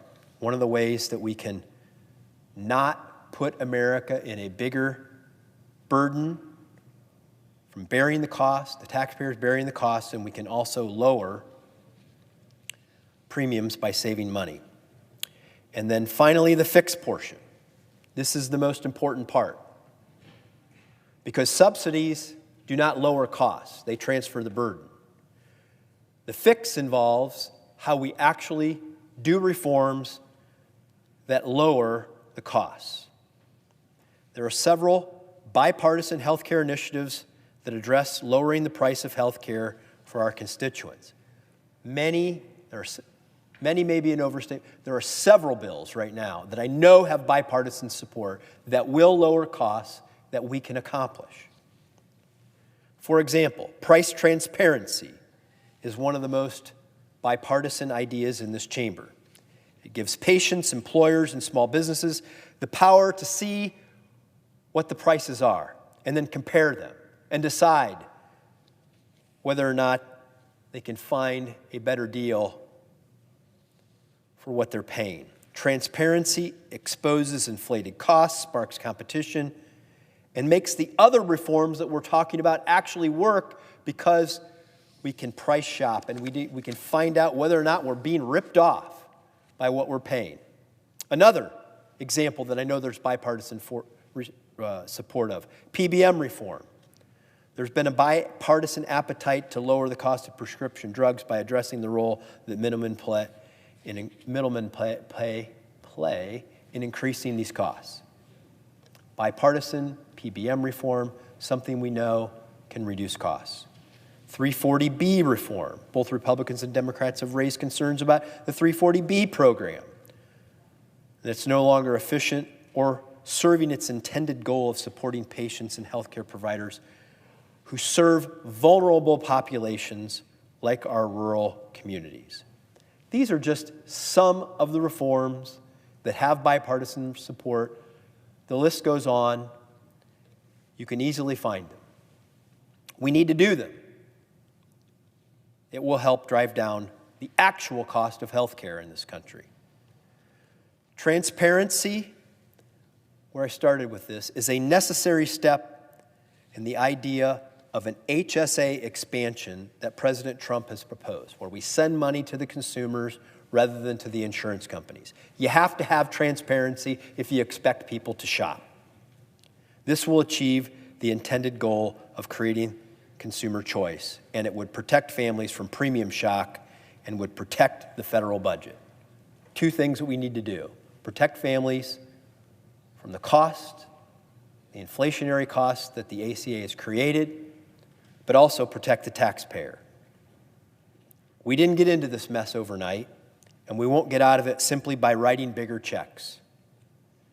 If this debate ends with one side saying, extend everything, and the other side saying, we oppose everything, nothing will get done, and we will have failed the American people. But we have a chance. What I outlined right there, I know there's bipartisan support for. And there's more. But that's a start. Fraud, freeze, and fix. But we have a chance right now to do better. Help families afford coverage, pass bipartisan reforms that cut costs, and refuse to add another $350 billion to the national debt. I am the newest member of the U.S. Senate. I wasn't here when Congress created this problem. But these ideas are part of the solution. If anyone in this chamber is willing to work together, let's go. It's time to do it. The time is now. The American people deserve nothing less, and let's get ready to get the job done. Time was wasted during the government shutdown. There is an urgent need to address these issues. Let's go. Mr. President, I yield the floor.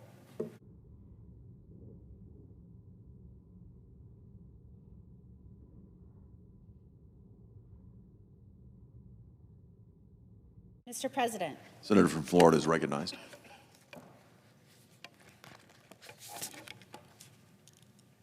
Thank you, Mr. President. I rise to the floor today to recognize one of the Sunshine State's best.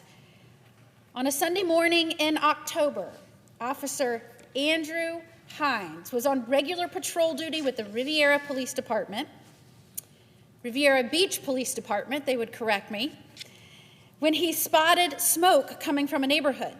And he didn't think twice. He immediately rushed towards the smoke, where he found a truck fully engulfed in flames just feet from a family's house, threatening to spread and consume that house.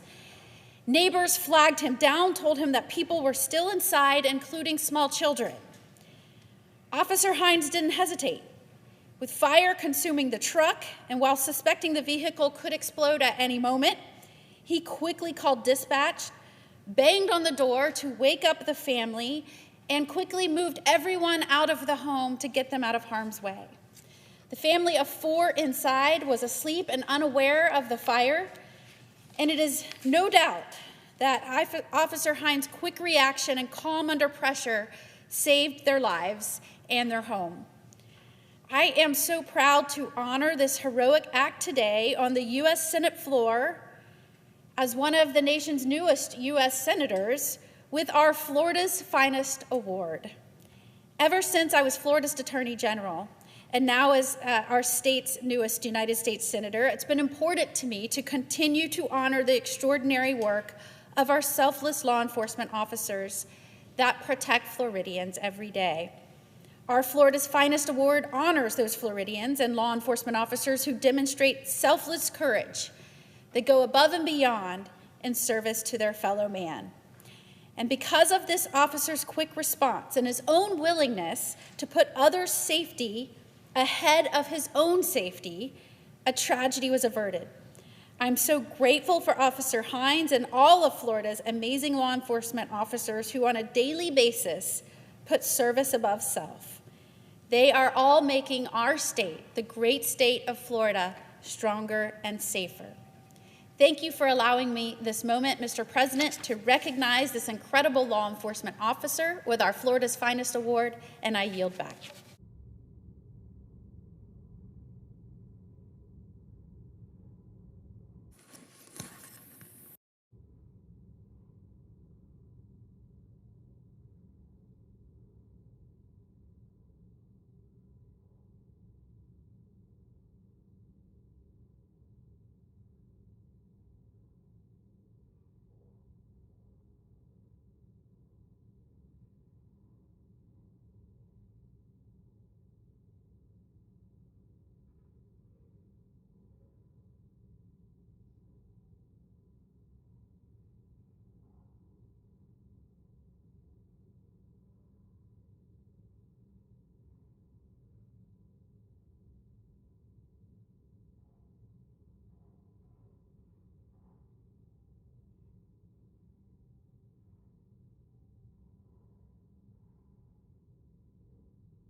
Mr. President. Senator from Indiana is recognized. Mr. President, thank you. On the campus of Indiana University, a tablet placed on the floor of the Student Union pays tribute to the men and women who served in the Civil War. Over 80 years ago, in March 1942, 3 young Hoosiers stood over that marker. They raised their right hands and they joined those ranks. When the oath began, they were college students in the last days of childhood. When it was complete, they were United States Marines, the first to fight for their country. They joined a long line, Mr. President, of American heroes dating all the way back to the Revolutionary War. On November 10, 1775, when America contemplated a difficult amphibious assault on the British supply hub in Nova Scotia, the Continental Congress called for the raising of a regiment to execute this difficult expedition. It required a special breed of warrior capable of fighting on land and sea. Just the type of men acquainted with maritime affairs, as the Continental Congress phrased it, were to be found at Tun Tavern, a brew house on Philadelphia waterfront. On the same day the colonial government passed its resolution, they commissioned Samuel Nicholas to raise this force.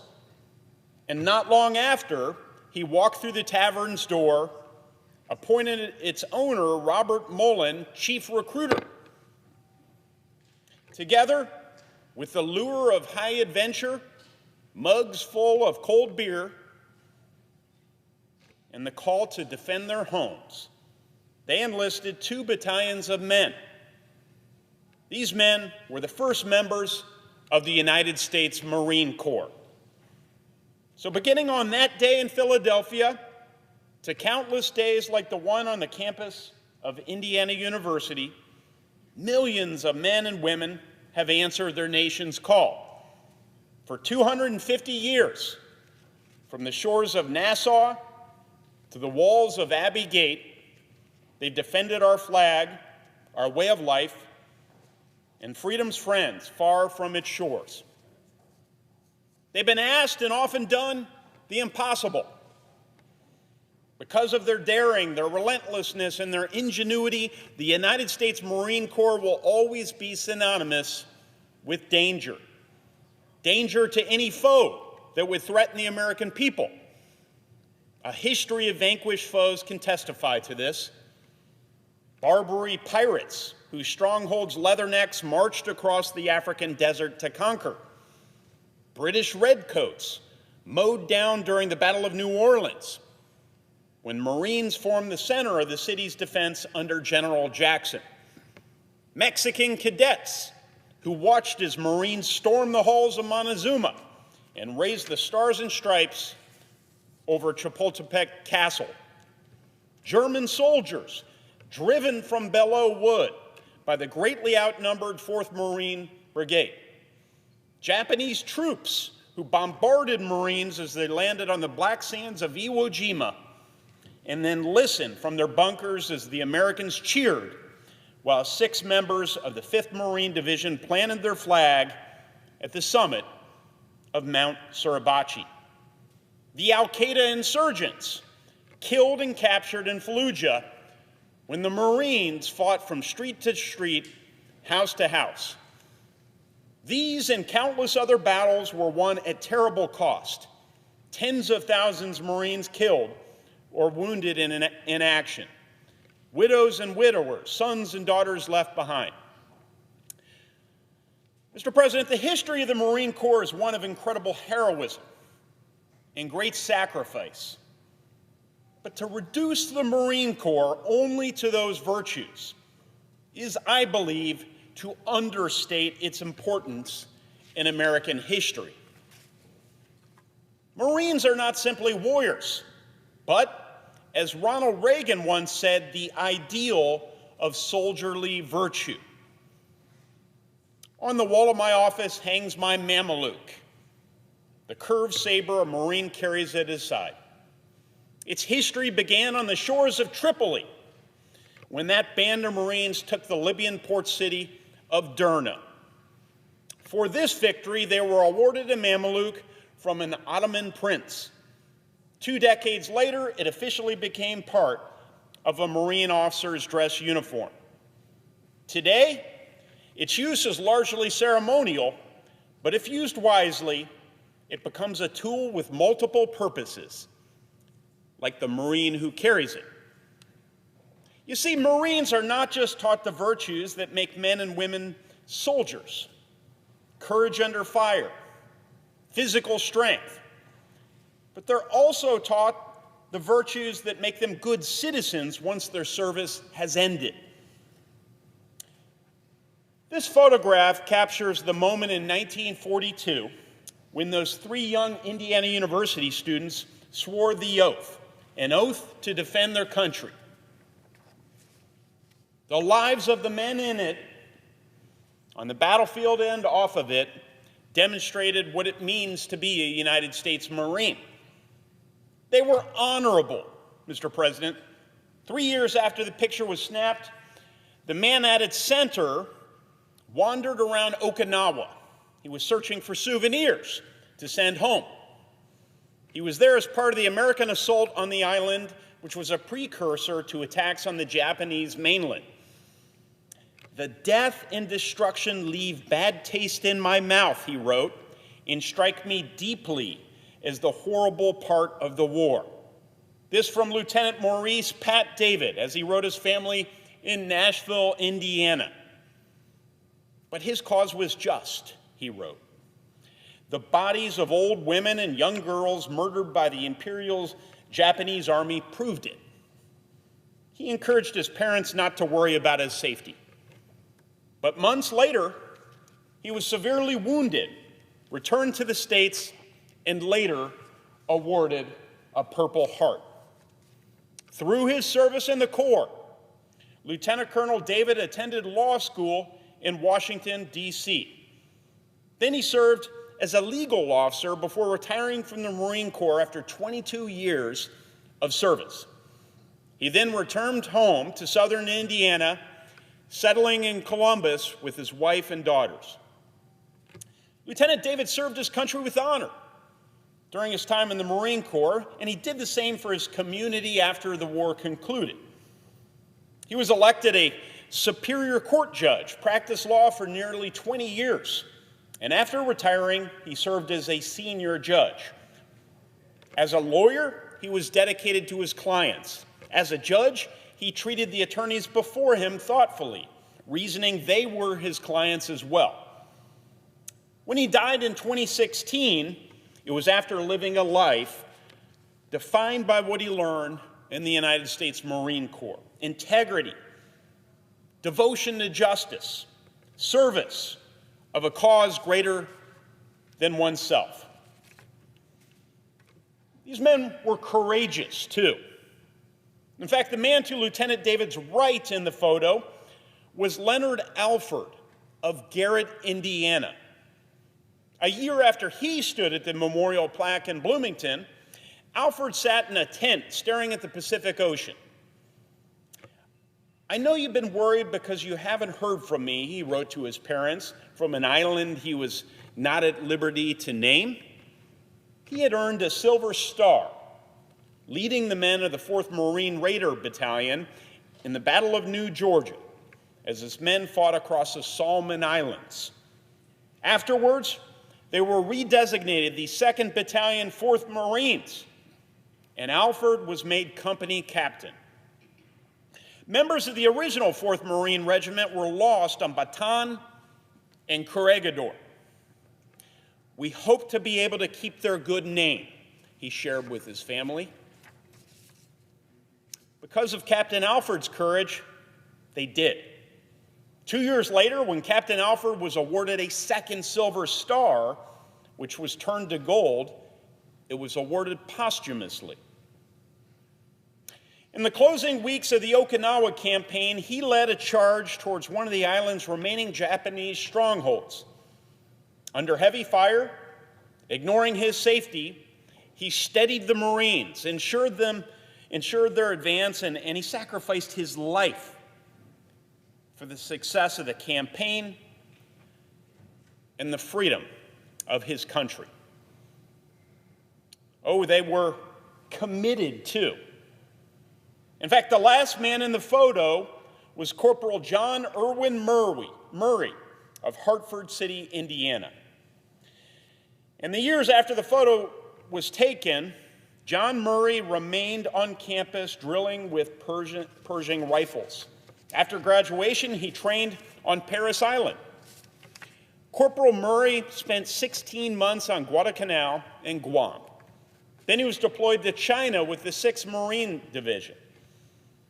After the war, he settled in California, where he married and he raised a family, working as an accountant and a teacher. Unlike the 2 other Marines in this photo, there's very little public information about Corporal Murray's life. Occasional updates in the Indiana University Alumni magazine of his time in the Marine Corps. His letters home from the Pacific lamenting how few other Hoosiers he met there. But you see, he lived a meaningful civilian life without fanfare.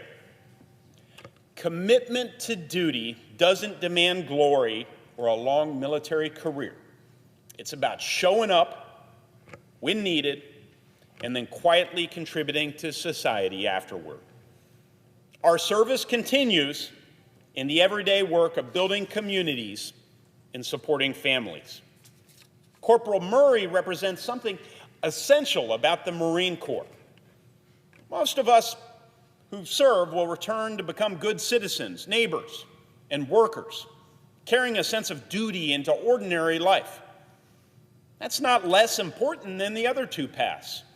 It's an expression of the same commitment, whether on land, sea, or air, in war or peace, in service or after service. For 250 years, the United States Marine Corps has not just trained warriors, but made citizens. There are no fiercer defenders of our freedom, no greater examples of the virtues that make our republic function. So as we celebrate this great anniversary throughout the month of November, we thank and salute the men in that photo and every member of the United States Marine Corps, always faithful for their service and for their sacrifices.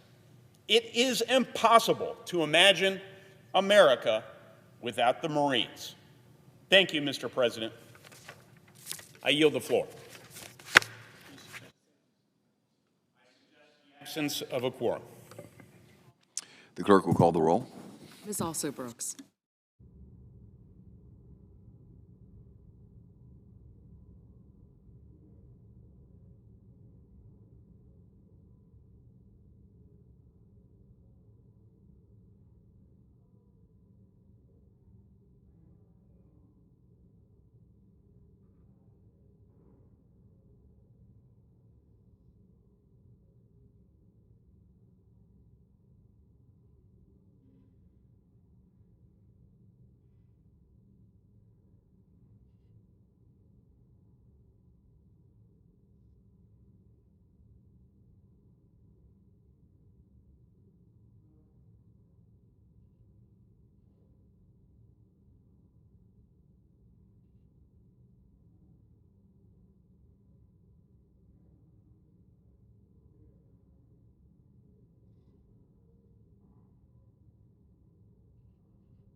Mr. President, Senator from Kentucky is recognized. ask unanimous consent that we vitiate the quorum call Without objection.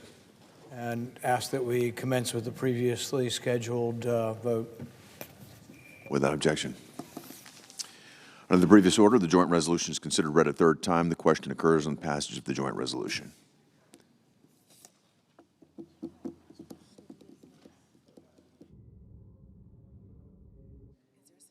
Is there a sufficient second? There appears to be.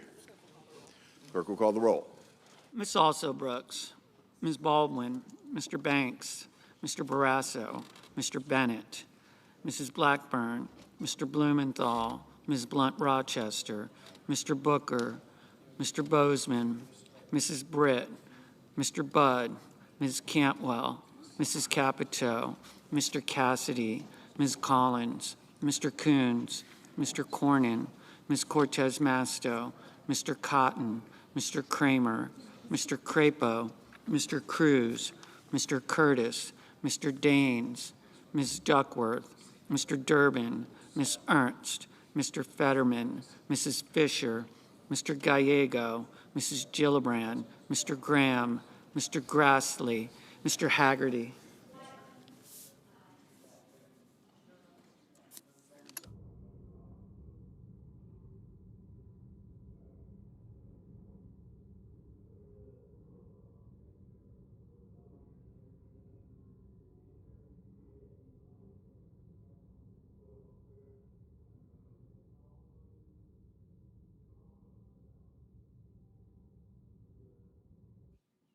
Ms. Hassan.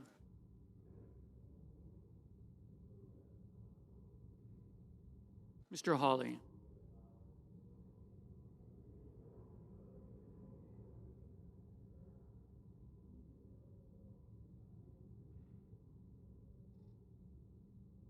Mr. Hawley.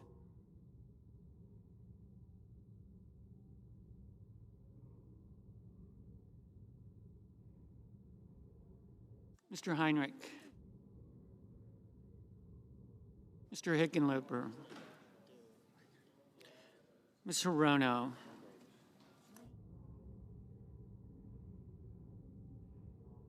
Mr. Hoven.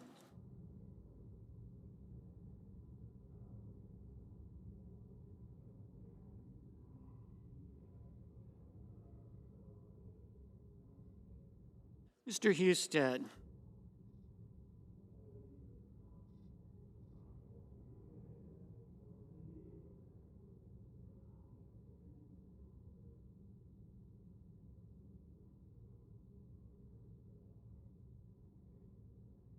Mrs. Hyde-Smith.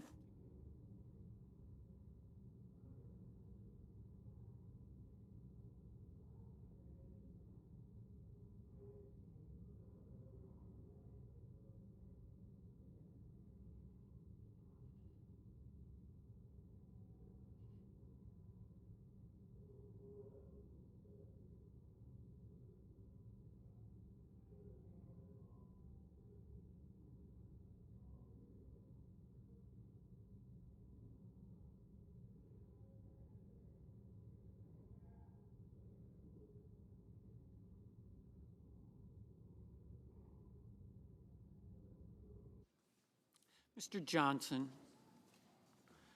Mr. Justice.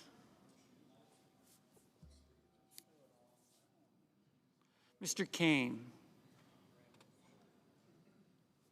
Mr. Kelly.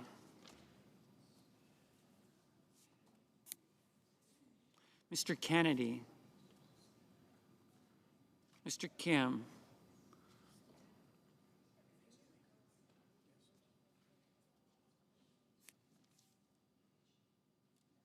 Ms. Klobuchar.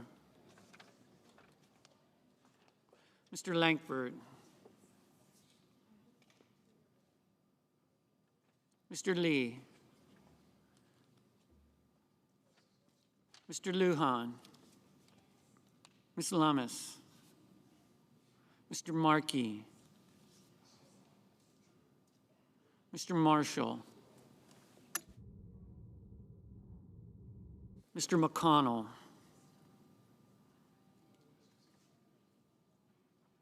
Mr. McCormick.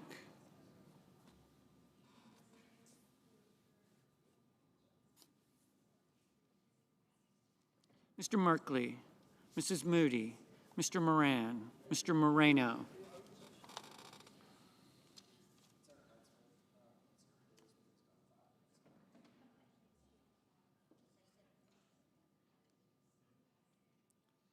Mr. Mullen, Ms. Murkowski, Mr. Murphy, Mrs. Murray, Mr. Ossoff,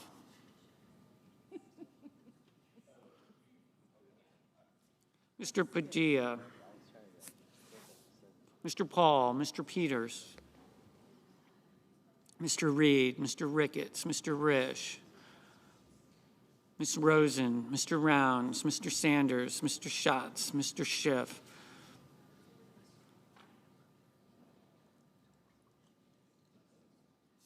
Mr. Schmidt, Mr. Schumer, Mr. Scott of Florida, Mr. Scott of South Carolina, Mrs. Shaheen, Mr. Sheehy, Ms. Slotkin, Ms. Smith, Mr. Sullivan, Mr. Thune, Mr. Tillis, Mr. Tuberville, Mr. Van Hollen, Mr. Warner, Mr. Warnock, Ms. Warren, Mr. Welch, Mr. Whitehouse, Mr. Wicker, Mr. Wyden, Mr. Young.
Senators voting in the affirmative: Blackburn, Britt, Collins, Cotton, Daines, Ernst, Fisher, Grassley, Haggerty, Hawley, Hoeven, Hyde-Smith, Johnson, Lankford, Moran, Paul, Schmidt, Scott of Florida, Sheehy, Tillis, and Tuberville.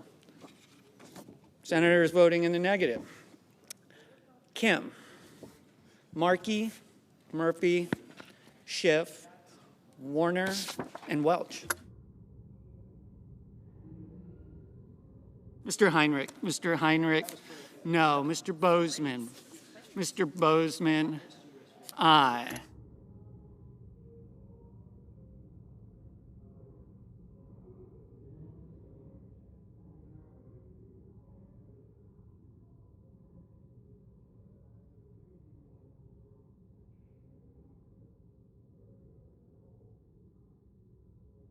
Mr. Moreno, aye.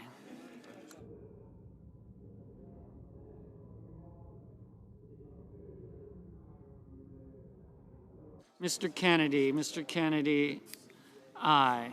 Mr. Cornyn, aye.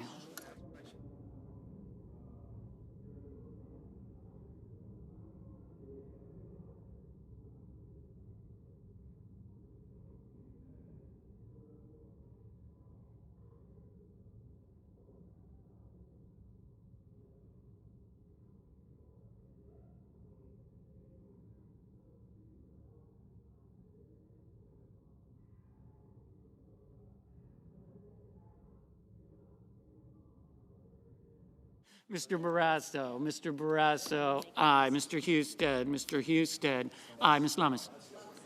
Lummis, aye.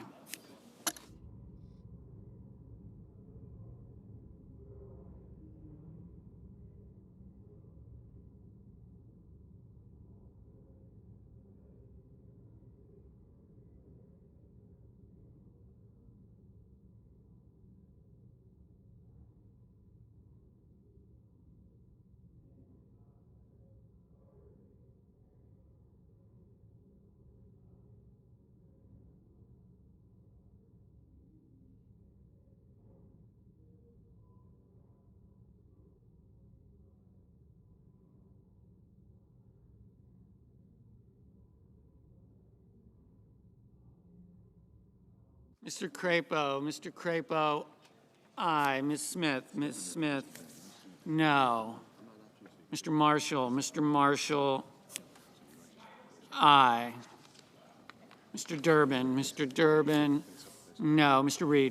Reed, no. Ms. Hassan, no.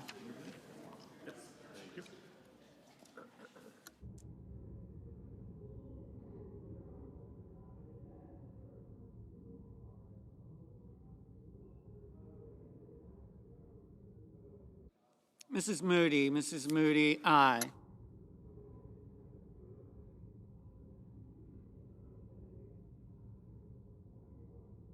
Mr. Kane, no.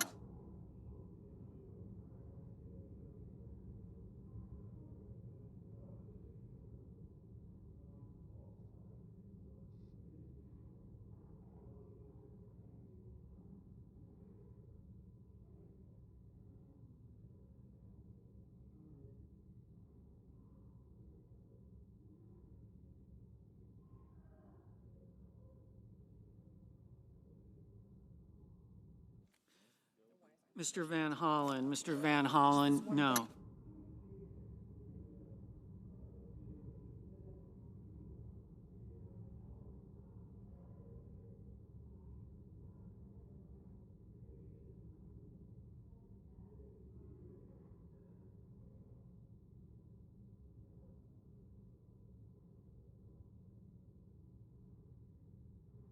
Mr. Risch, aye.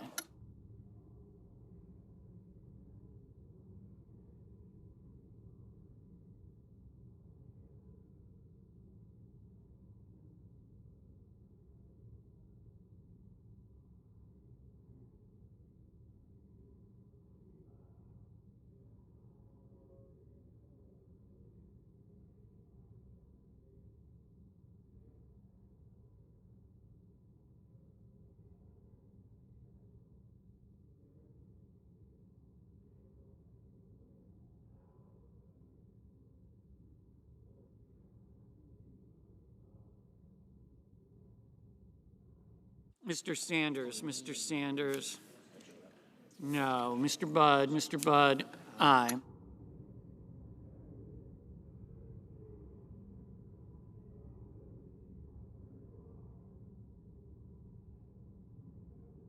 Mr. Lee, aye.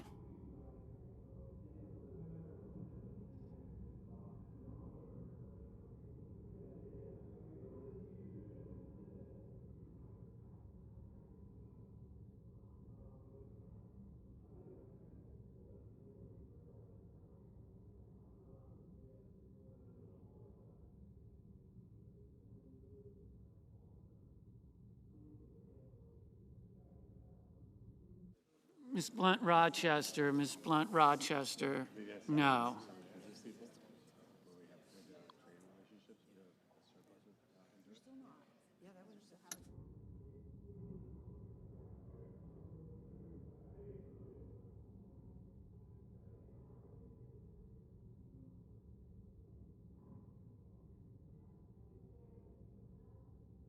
Mrs. Gillibrand, no.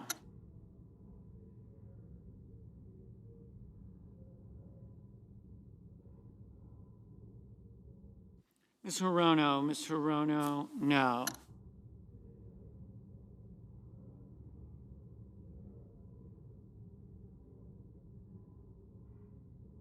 Mr. Gallego, no. Mr. Justice, aye. Mr. Padilla, no. Ms. Slotkin, no. Ms. Baldwin, no. Mr. Cruz, aye.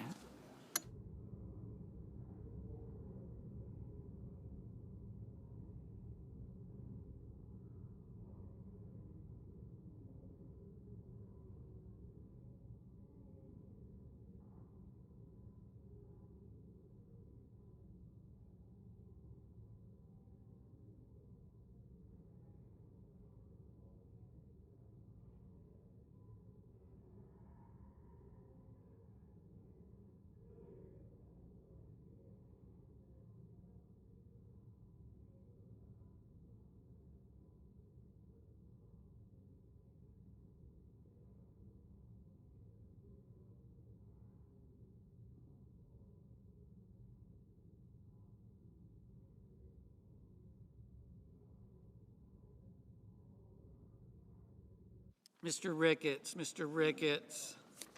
aye.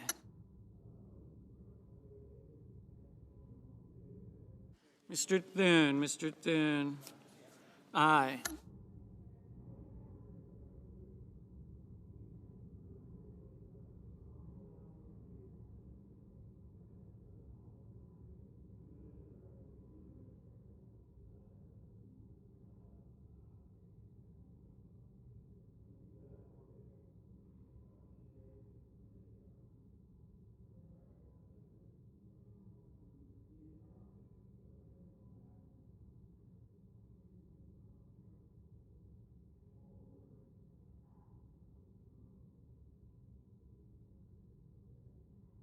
Mrs.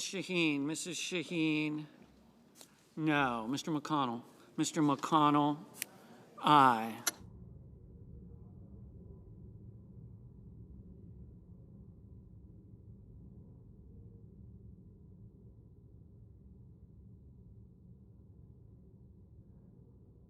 Mrs. Murray, no.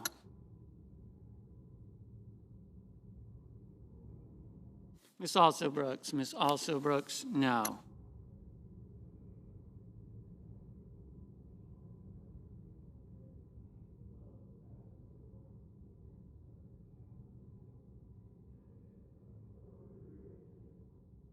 Mr. Young, aye. Mr. Banks, aye.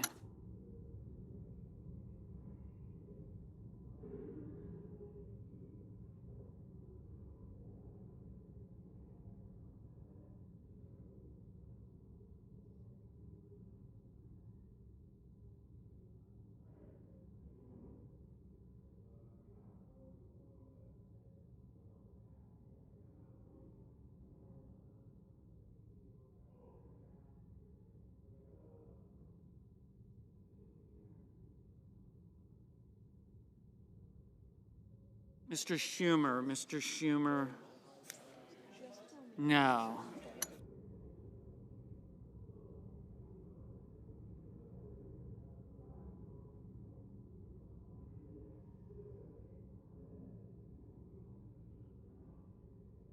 Mr. Curtis, aye. Mr. Peters, no.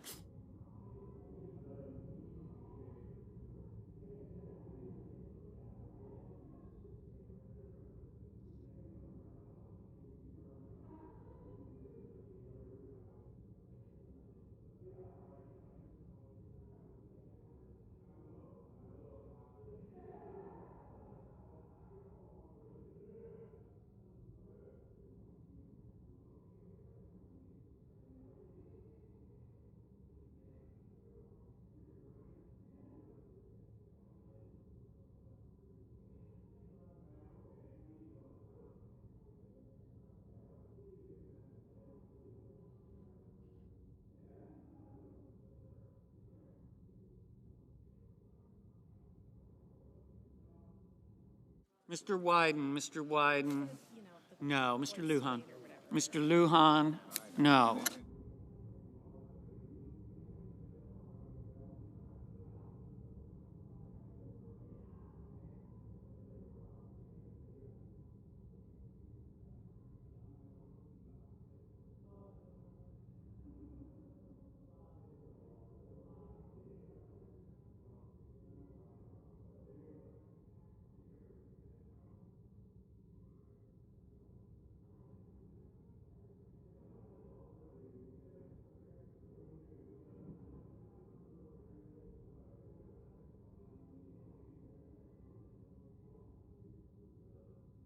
Mr. Bennett, no.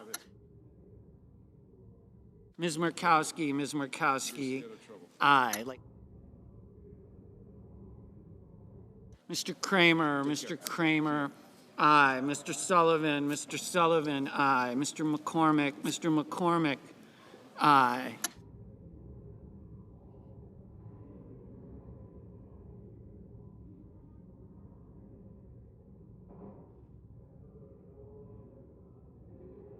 Mrs. Capito, aye.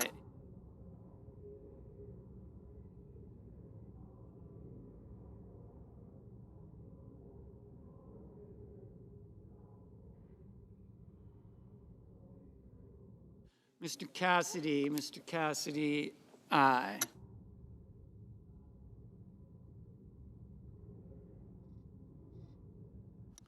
Mr. Schatz,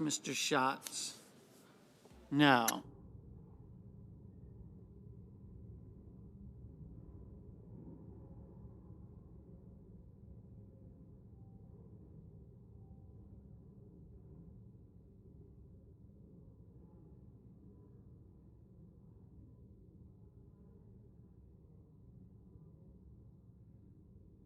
Mr. Graham, aye.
Mr. Hickenlooper, no. Mr. Blumenthal, no. Mr. Warnock, no.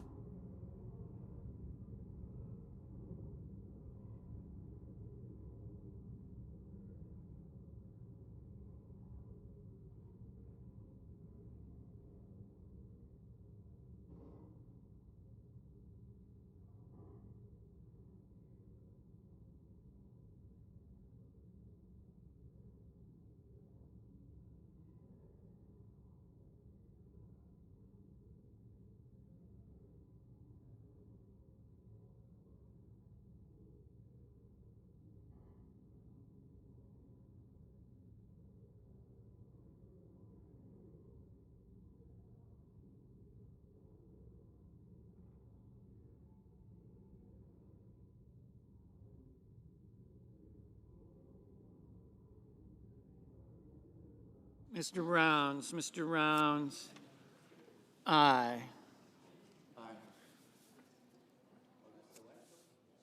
Mr. Wicker, aye.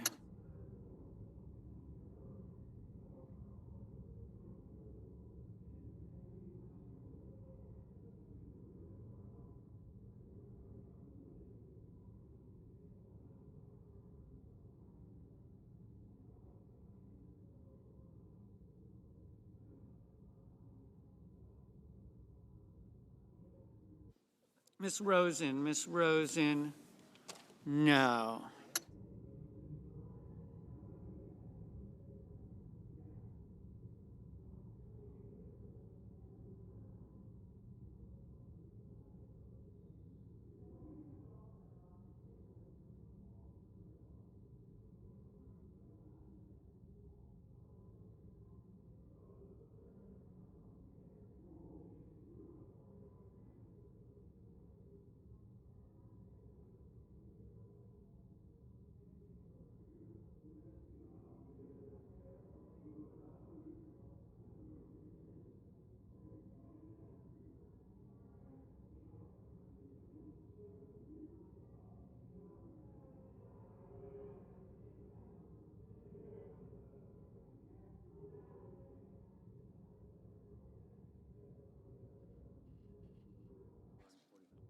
Ms. Cantwell,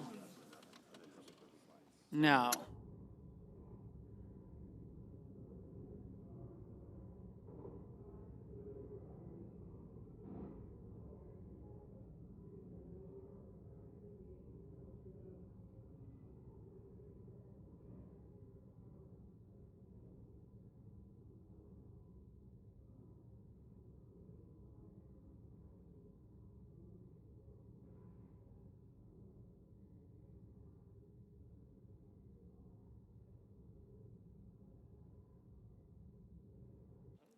Mr.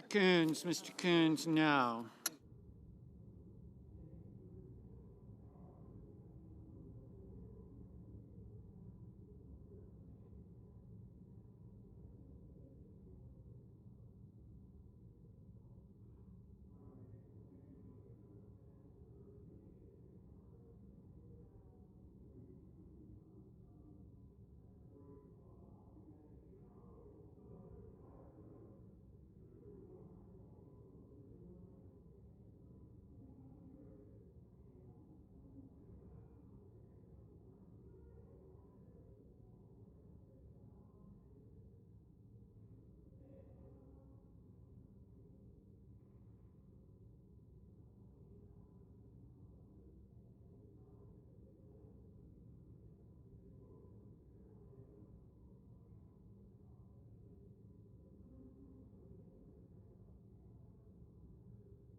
Mr. King, no.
Ms. Duckworth, no.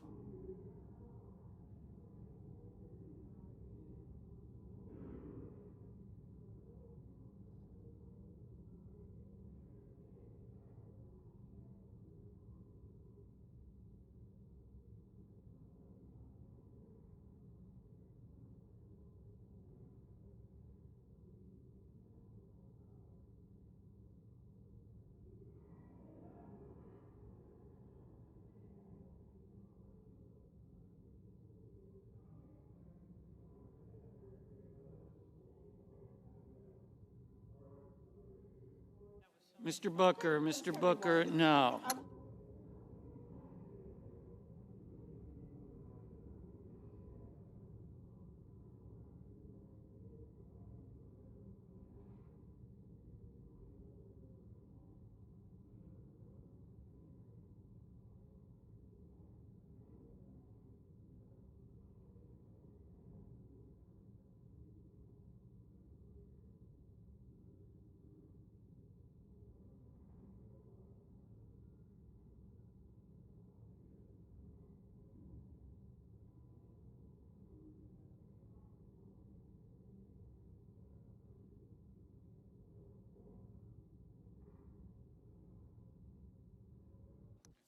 Mr. Whitehouse, no.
Mr. Ossoff, no.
Ms. Cortez Masto, Ms. Cortez Masto, no.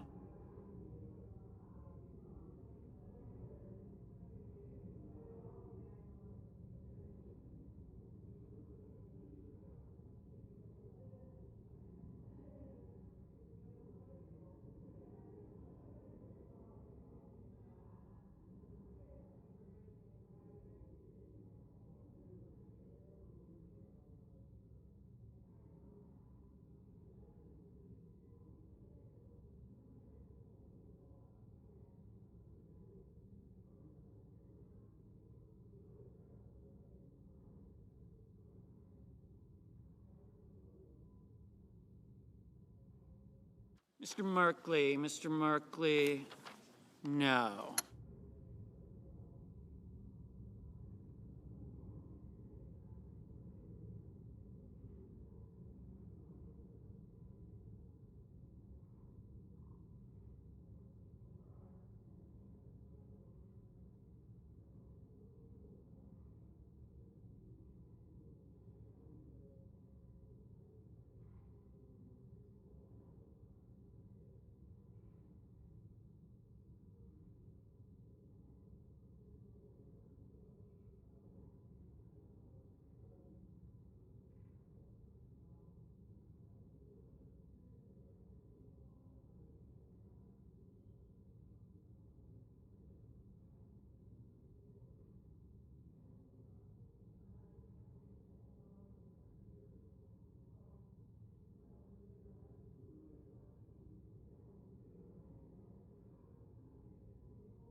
On this vote, the yeas are 51, the nays are 43. The joint resolution is passed.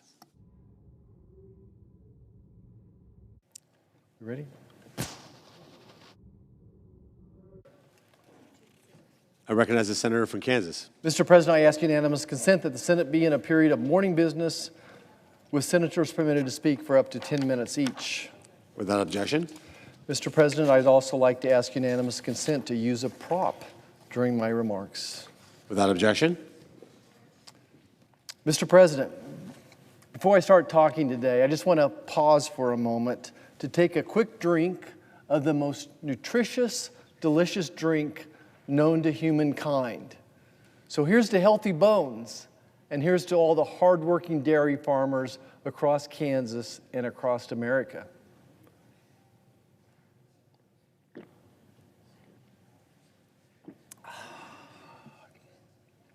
Mr. President, this summer, the Senate Agriculture Committee worked together to pass this legislation through the committee on a bipartisan basis. A special thanks to our chairman and to our ranking member for working on this with us. This bill will allow for whole and reduced milk as well as nutritionally equivalent non-dairy options to be served in schools. This corrects a decade-old policy made here in Congress that consequently created over 10 years of kids without having access to whole milk at school, and indeed created a whole generation of young Americans with weak bones. Passing the whole milk for healthy kids through the Senate is a huge win for schools, for students, parents, and American dairy farmers. We're giving students more choices, schools more flexibility, and ensure a brighter future for our farmers. Whole milk delivers 13 essential nutrients and has enough fat content to help students absorb vitamins like A, D, E, and K. It's also packed with protein that helps keep the student full all the way through those long afternoon math classes, and then on through gym and on through your sports activities until they get home at night for dinner. Simply put, it's one of the healthiest, it is the healthiest option in the cafeteria. Bringing whole milk and nutritionally equivalent beverages to schools will help fight early onset osteoporosis, osteopenia, and other diet-related diseases by providing students with critical nutrients. Nutrients like calcium, potassium, and vitamin D that we're all lacking today. It strengthens bones. It strengthens bones. It helps your immune system. It builds healthy habits, and it tastes great. As the grandson of a dairy farmer, as an OBGYN for over 30 years, it may seem like I'm a bit biased, but I assure you this legislation is a slam dunk solution for our nation. Of course, there's always room to improve our public health, and I look forward to working with our colleagues who I understand also have a few thoughts on this legislation. Thank you, Mr. President. I yield the floor.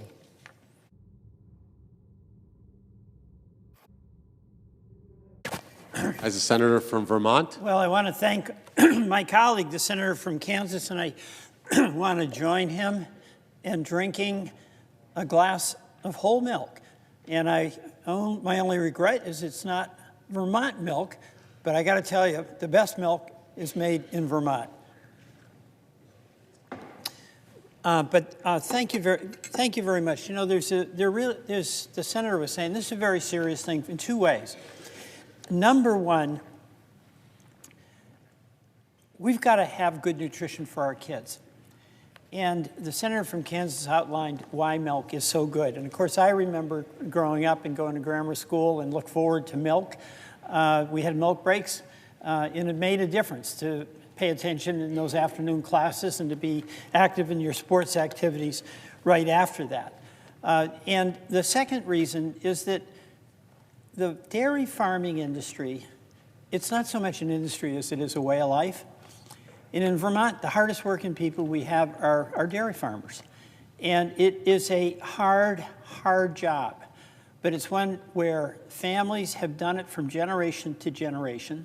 There's an enormous pride in being custodians of the landscape and caring for the animals in the herd and in providing nutritious milk to the community. And there's a lot of pressure on our farmers.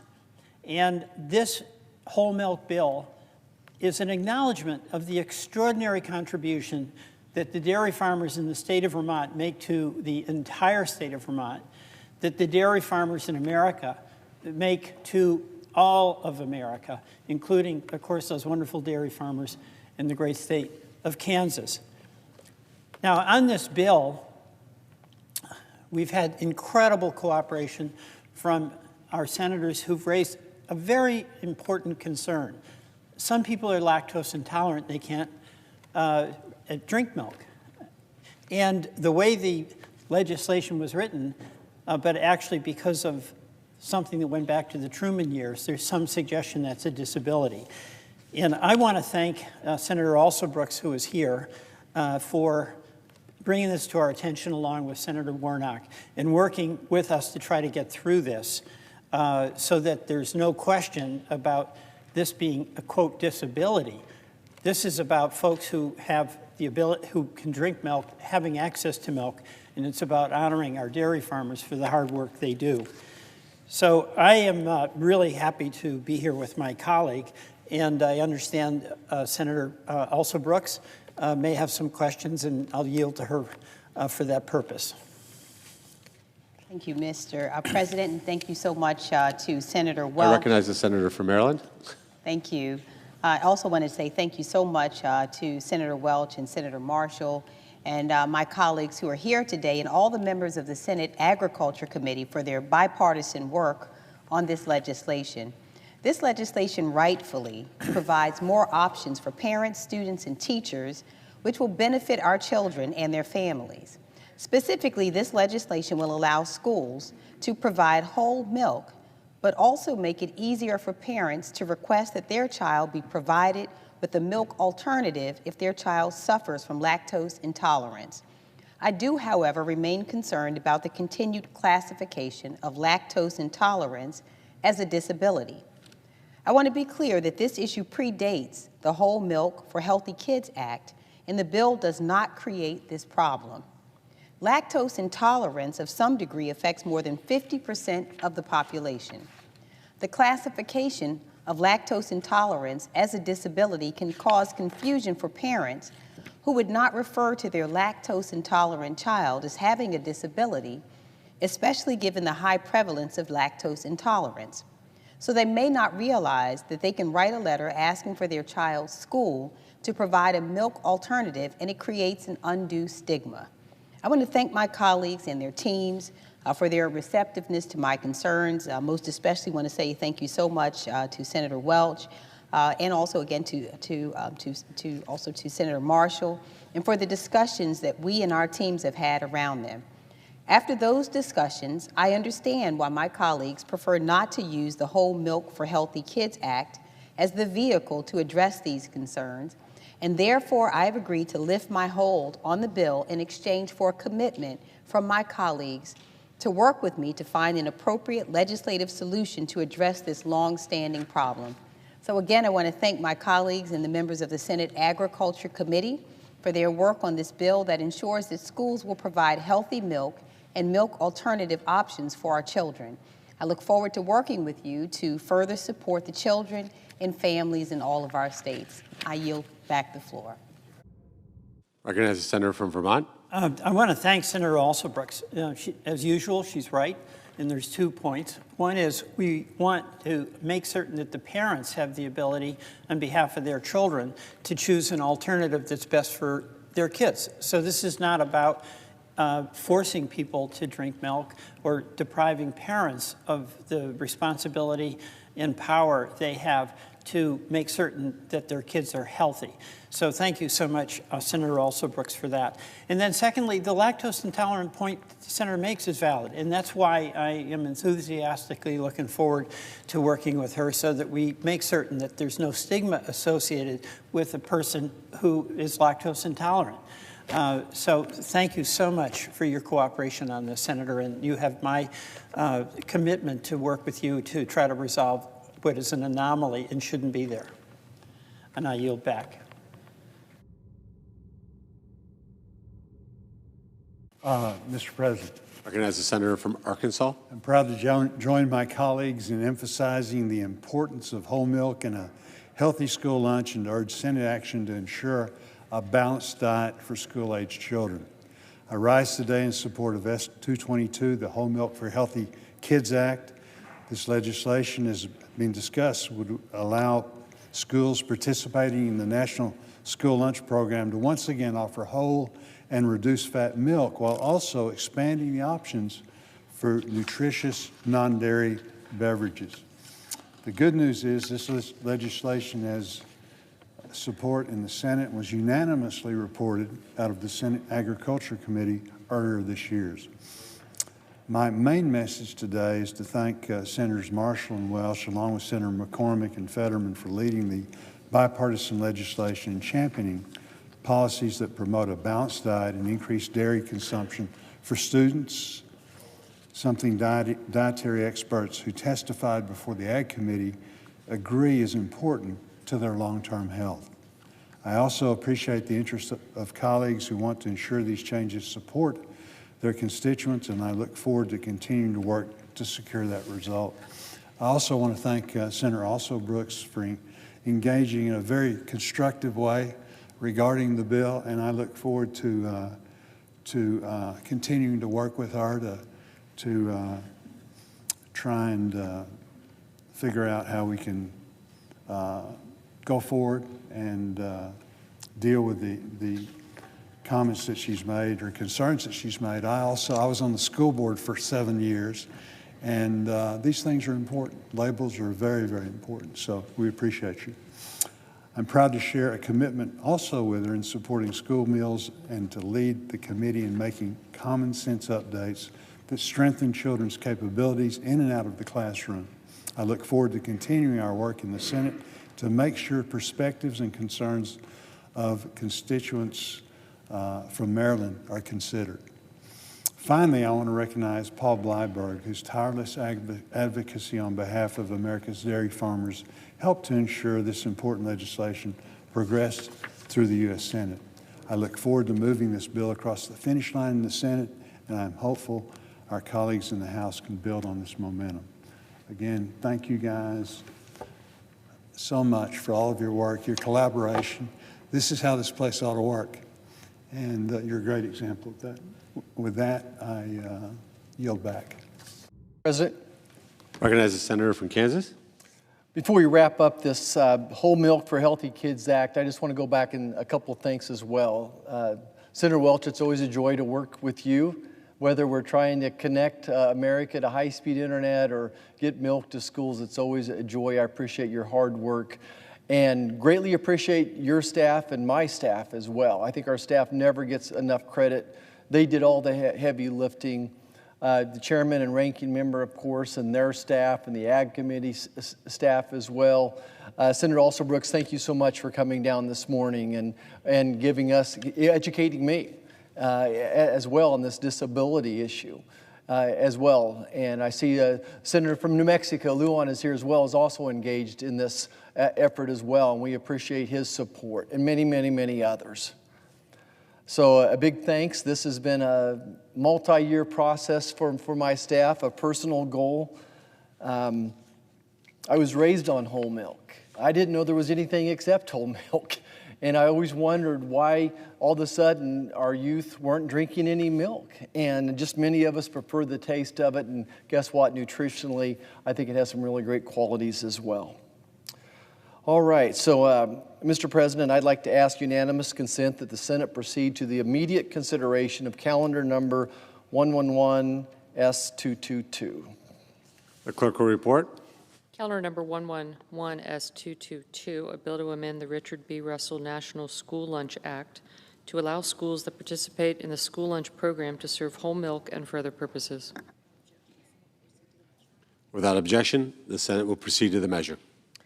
I ask unanimous consent that the committee reported substitute amendment be considered and agreed to, the bill as amended be considered read a third time and passed, and that the motions to reconsider be considered, made, and laid upon the table.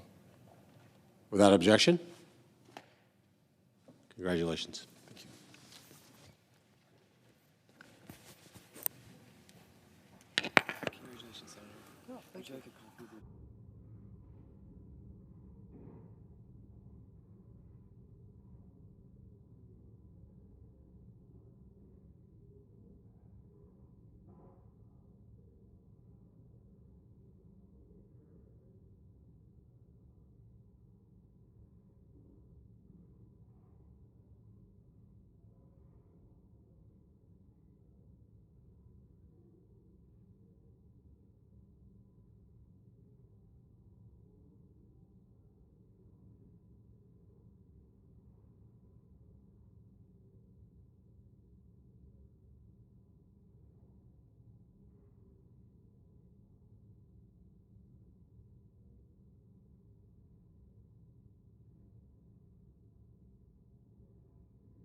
Recognize the senator from Vermont. Thank you, Mr. President. I'm here to speak about the urgent need for the Trump administration to release $4 billion in LIHEAP funding. LIHEAP, as you know, is the Low-Income Heating Assistance Plan. It is absolutely critical that that money be distributed to the states so the states can distribute it to the citizens who need it. We are in the cold weather season, and getting money out after the cold weather season does not help keep people warm. LIHEAP funding enjoys broad support, and that's because in your state and in mine, folks in the winter who are on the margins financially literally can't get by unless they have access to this funding. So here we are, the heating season is upon us, and the LIHEAP funding is stuck and not being distributed. This is an absolute responsibility of the Trump administration, and there's no excuse for withholding the funding. It just means that people who are cold are going to be cold and terrified, and they have no confidence about their ability to stay warm. It's getting cold in Vermont. You know, most families who use LIHEAP funding, they make about 150% of the poverty level. That's about $23,000 a year. You know, the cost of home heating fuel, between $3 and $4 a gallon right now, that help is essential. In Vermont, around 26,000 people rely on LIHEAP to afford the heat. And by the way, for folks in the warm weather parts of our country, it helps on air conditioning, which is vital. And as you know, Mr. President, the number of people who are dying of heat exposure has been increasing alarmingly. So this is the call to the Trump administration. Do your job. Now, Secretary Kennedy has a legal responsibility to disperse the current LIHEAP funding. And it's illegal for him to withhold those funds, as well as really pretty cruel.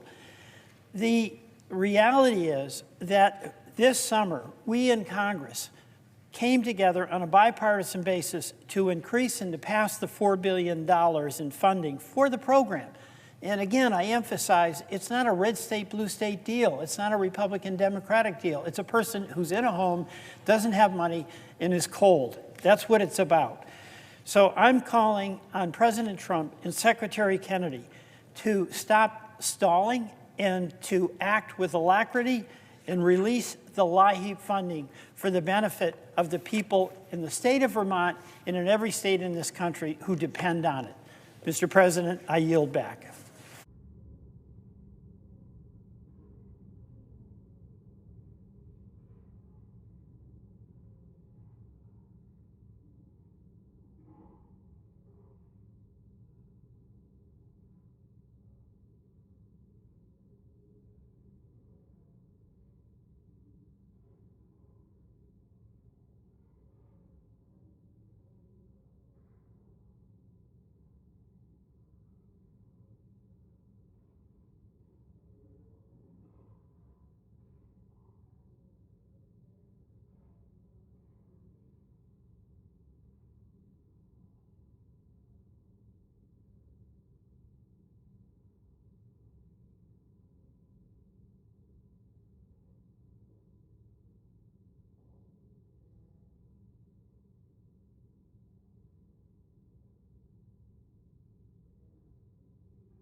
Mr. President.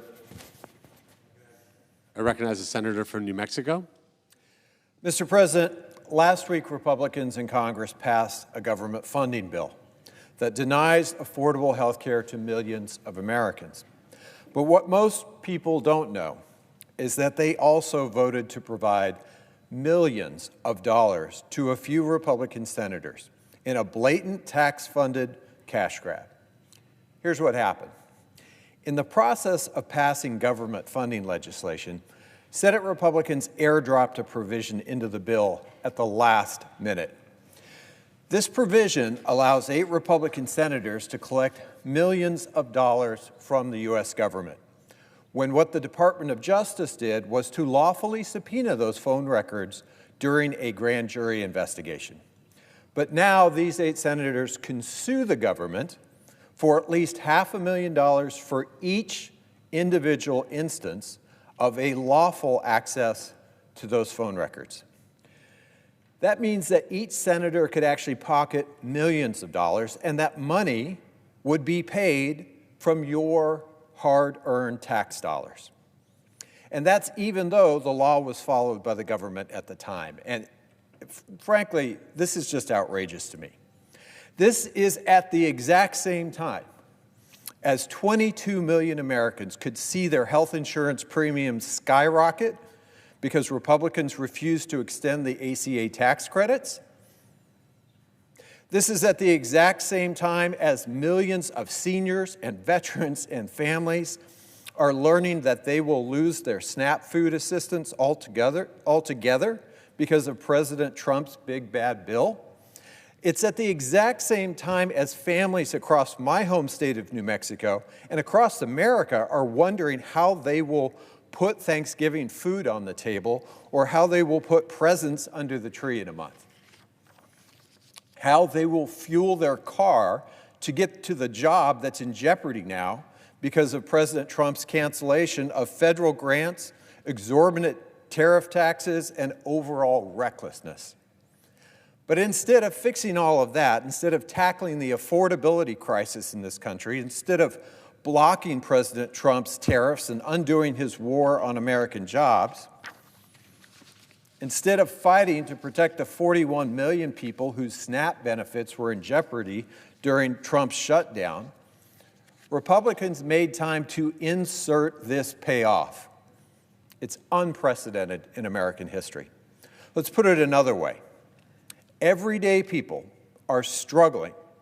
Well, one TikTok account called Dollar Tree Dinners, an account that teaches low-income folks how to make filling meals from Dollar Tree ingredients, has over 3 million followers. U.S. senators could receive over $3 million from your wallet. There are no existing records of Congress creating a taxpayer-funded cash pipeline for senators to sue the government for doing its job. That is probably because it is so patently wrong. Even House Speaker Mike Johnson agrees with me. And when Speaker Johnson and I agree something is bad, you know it's really, really bad. As ranking member of the U.S. Senate Appropriations Subcommittee on the legislative branch, where this provision was inserted, I can tell you that the process to include it was not normal. It was not in our markup. Normally, we have the opportunity to review new language, provide edits, negotiate. None of that happened. This was slipped in at the 11th hour. And now the American people are expected to pony up.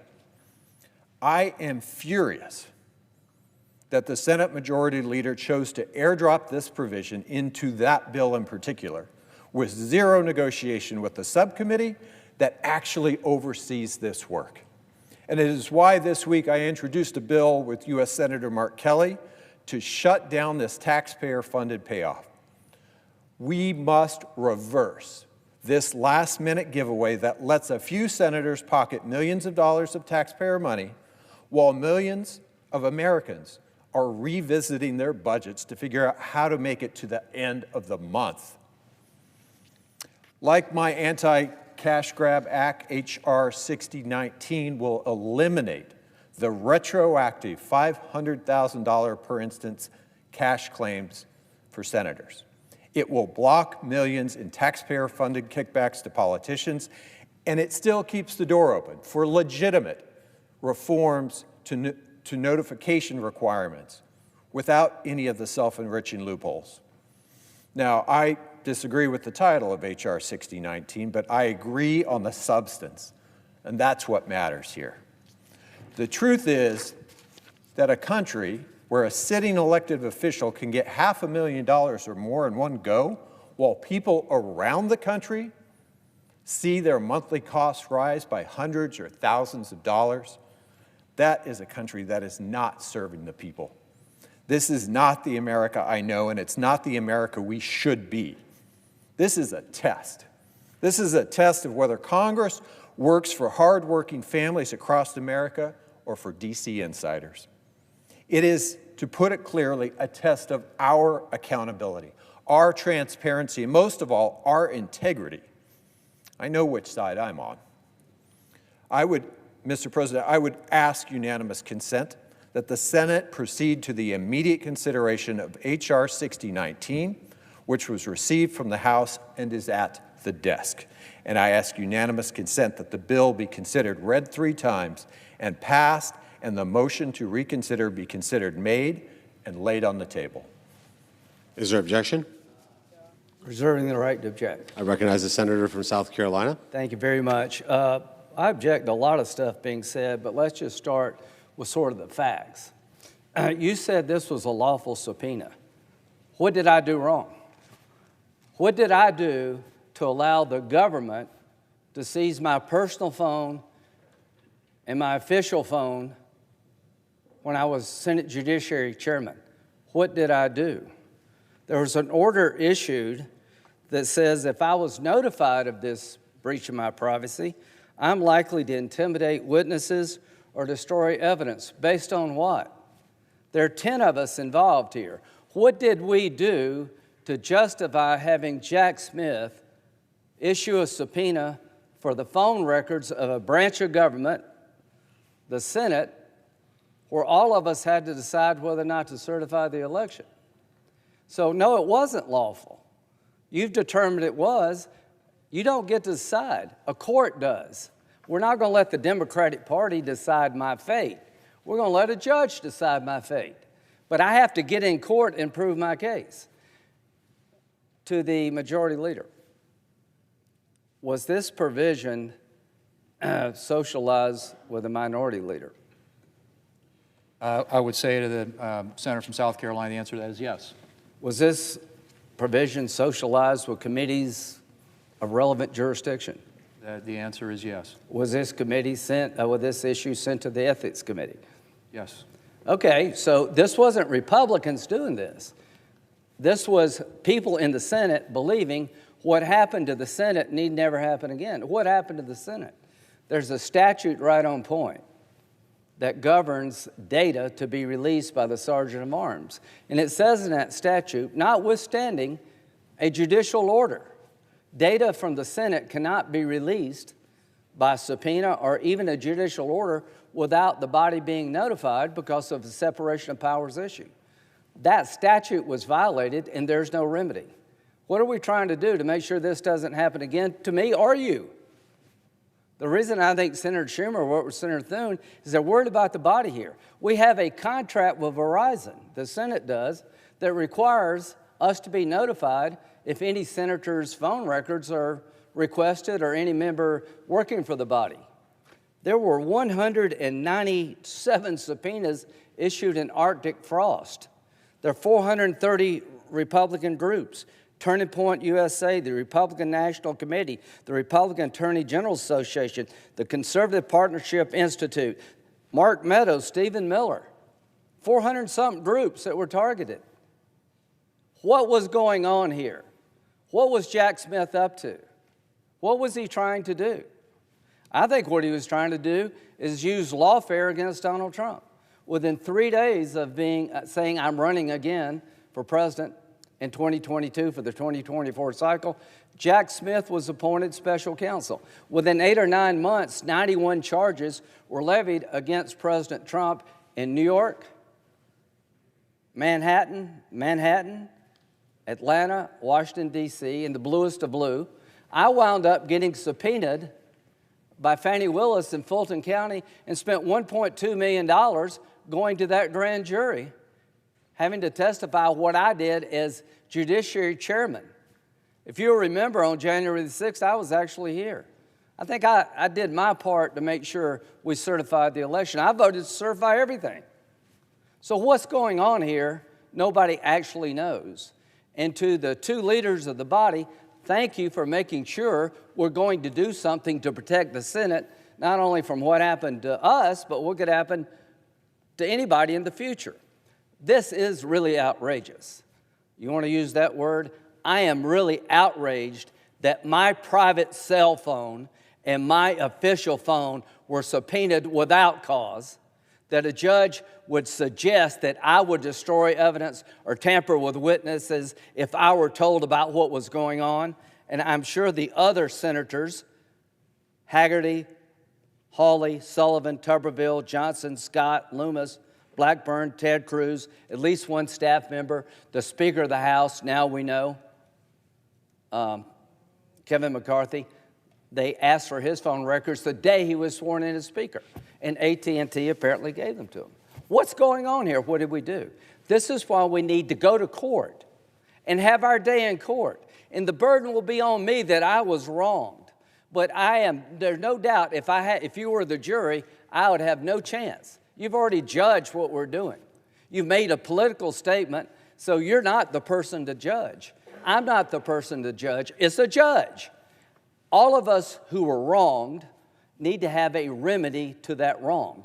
And we're creating a chance to go to court for what happened to us and in a fashion to make sure it never happens again. This was coordinated with people in the Senate in power. This wasn't an attempt to enrich anybody. It was an attempt to deter what was wrong, in my view, never happen again.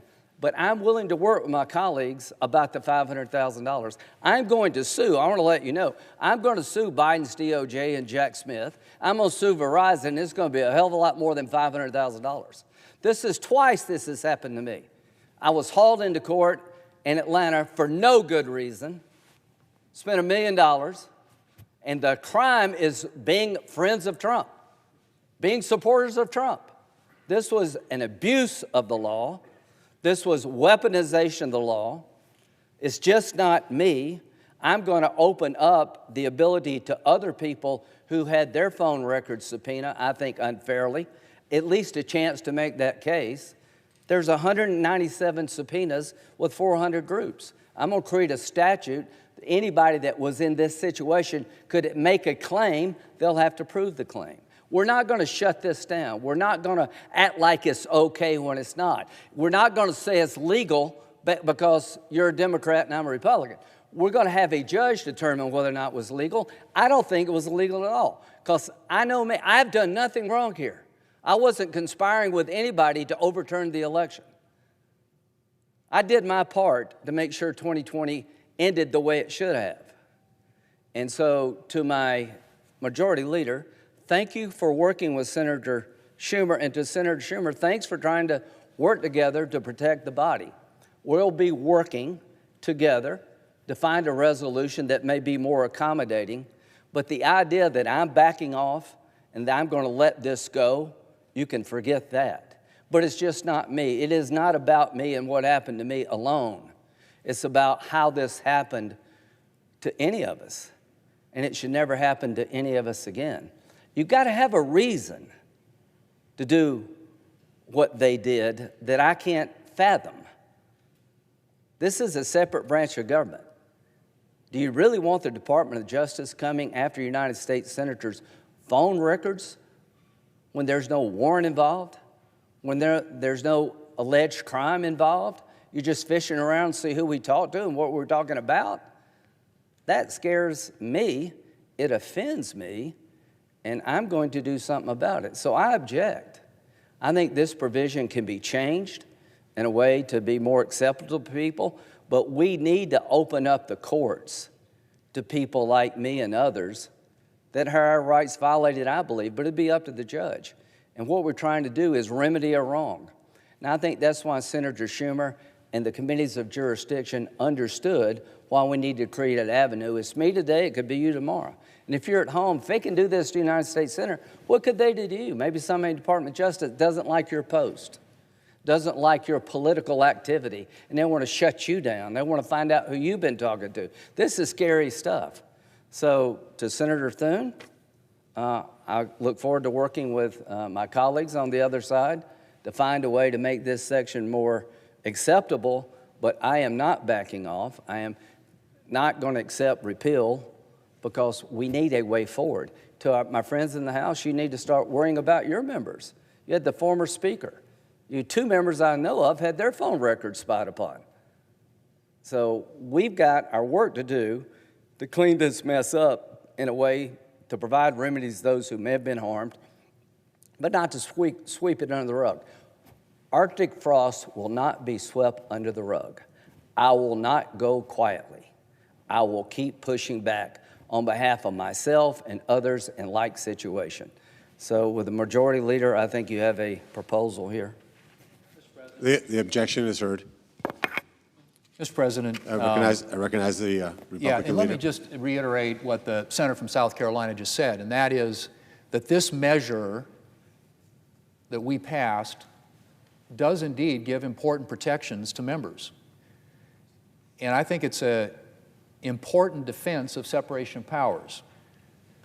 It protects Democrats and it protects Republicans alike from a weaponized Department of Justice that is pursuing political enemies. The measure was never meant to enrich senators. It's always been true under our rules that members wouldn't keep damages they recover under this measure. And so I would hope that we can work together to pass a resolution to reflect what's always been true and what I've been saying all along, and that is that this measure is about accountability and not profit. And so, Mr. President, I have a unanimous consent request. I would ask unanimous consent that the Senate proceed to the consideration of this resolution, the one at the desk. Further, that the resolution be agreed to and the motion to reconsider be considered made and laid upon the table with no intervening action or debate. And Mr. President, what this would simply do is it would preserve the important elements of this, which I think are critical to the protection of the Article I branch of the government constitutionally, and but address the question that has been raised about personal enrichment, which I have said, again, is not the case here. This would clarify that any damages awarded under this law would be forfeited to the United States Treasury. So no individual senator could benefit. Now that's the case. That was the case before, but this would clarify that. And it seems to me, at least, if you want to address the concern that's been raised by the senator from New Mexico about senators trying to get hundreds of thousands of dollars out of the Justice Department or the federal government, the taxpayers, this would address that by simply saying that anything that is awarded, settlement that's awarded under this statute, would be forfeited to the United States Treasury. But it would preserve the important protections that are in place under the statute when it comes to members' personal information. I happen to think, and that was what animated this, that individual senators, members of the Article I branch of our government, should not be subject to a weaponized Department of Justice or prosecutors who go around the law. And so this strengthens the law and ensures that in the future that doesn't happen. And so it's in my view, again, something that protects this institution, something that protects individual senators, and the unanimous consent request that I'm offering here would clarify in the form of a resolution that would apply to the Senate. And by the way, this only applied to the Senate.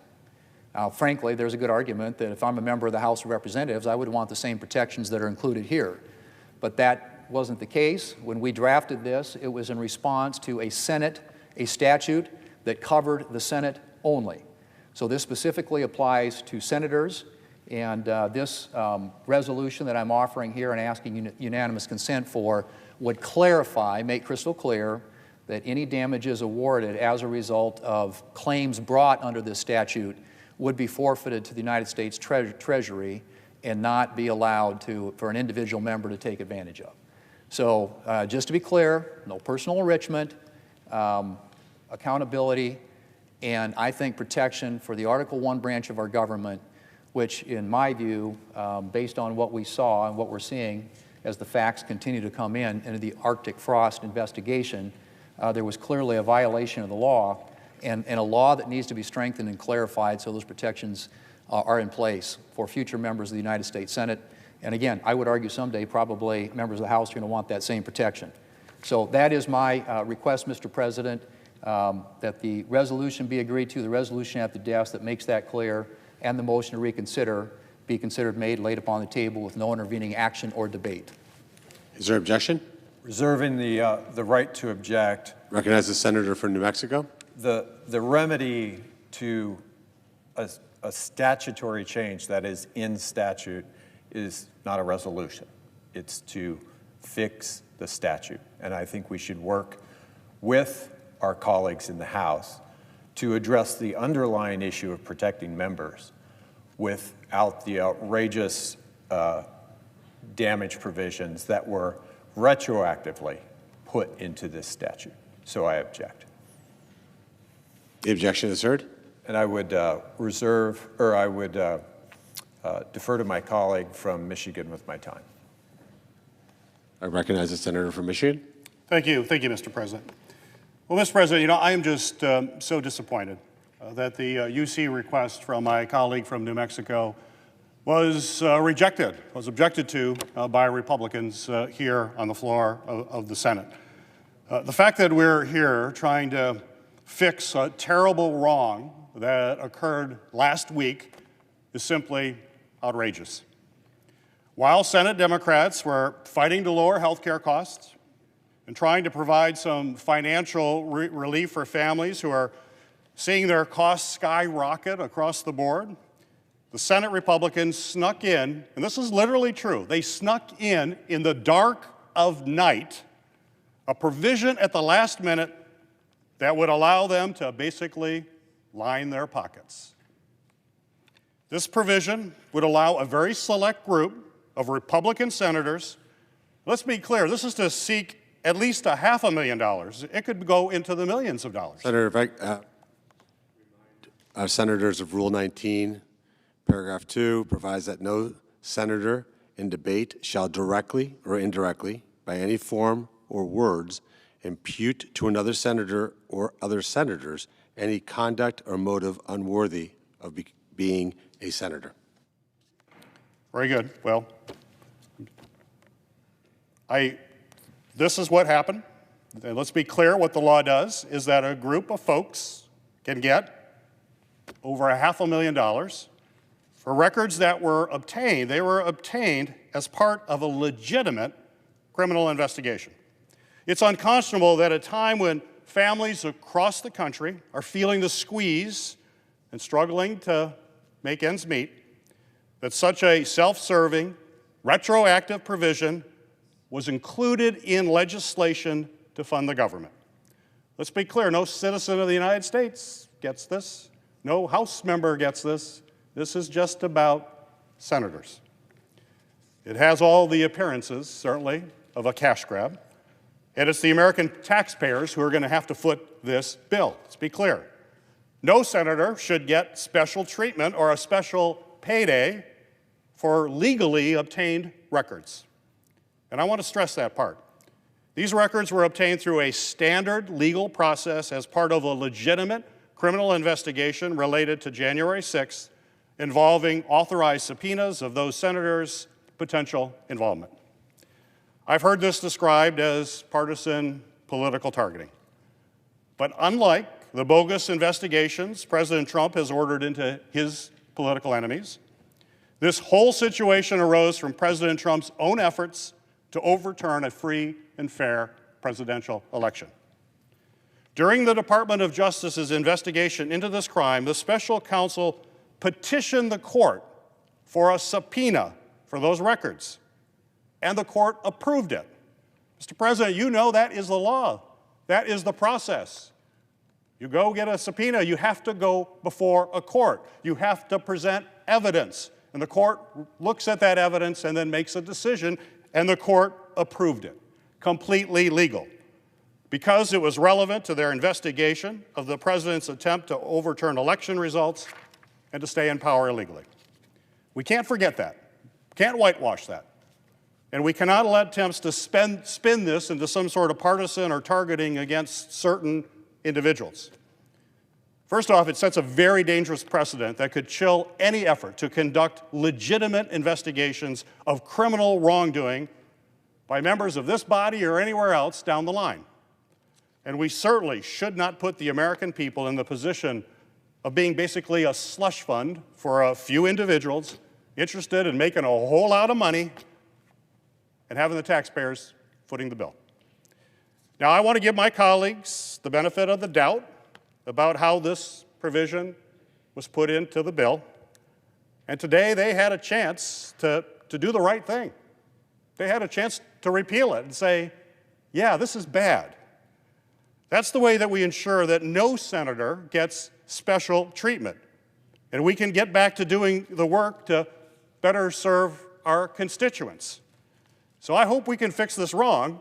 Our friends across the Capitol here in the House, they voted unanimously. Every Republican, every member of the Democratic caucus, we came together. You want to see bipartisanship in Washington? Everybody says, gosh, I wish this body could come together in a bipartisan way. We saw it in the House today. They said this provision is terrible. They said it is outrageous. They said it was a cash grab. And they did it unanimously. We could have done it unanimously here today. We could have fixed this. Again, I don't know how it got in there. I'm sure there were no nefarious intent. I'm not saying there was anything nefarious, but it got in there. It clearly is wrong. Anybody who looks at it at the face of it knows it's wrong. It's why the House voted unanimously, and that's why I hope at some point we can do the right thing and fix this. Mr. President, I yield the rest of my time. Mr. President. I recognize the Majority Leader. Yeah, Mr. President, and I would simply respond by saying again that clarifying this question of personal enrichment, I'm not sure exactly what that's predicated on. Clearly, the attempt was being made to give standing to members whose personal, private information was collected by a prosecutor that went around the law. The law requires notification when a United States senator, when their personal information is acquired. And what happened was the prosecutor threatened legal action if the carriers who were collecting this data on individual senators, if they did provide the notice that was required under the law. The prosecutor clearly went around the law. And so I just believe for a future of protection not only of this institution but of individual United States senators, it's going to be critical that we codify some of these protections in ways that aren't currently covered in the law. And as I said before, if there's some question about the monetary judgment that might come or the damages that might be awarded, this is what we're attempting to clarify right now. And that is no individual member would, and frankly, that's already true under our rules, but this would further clarify that. But if the senator from New Mexico is interested in amending or modifying this in some fashion that preserves or retains the protections on individual members' data, which frankly, as I said before, I think it's a really important protection, not just for this United States Senate, but for United States senators in the future. I think there's a willingness to be able to address that. But I think, again, the suggestion that somehow this was a bunch of United States senators who are trying to figure out a way to enrich themselves at the taxpayers' expense just is completely unfounded and inconsistent with the facts.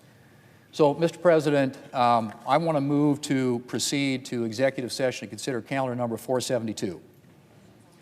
The questions on the motion? All in favor say aye. Aye. Opposed, no. The ayes appear to have it. The ayes do have it. The motion is agreed to. The clerk will report the nomination. Nomination, the judiciary, David A. Bragdon of North Carolina to be United States District Judge for the Middle District of North Carolina. Mr. President, I send a cloture motion to the desk. The clerk will report the cloture motion.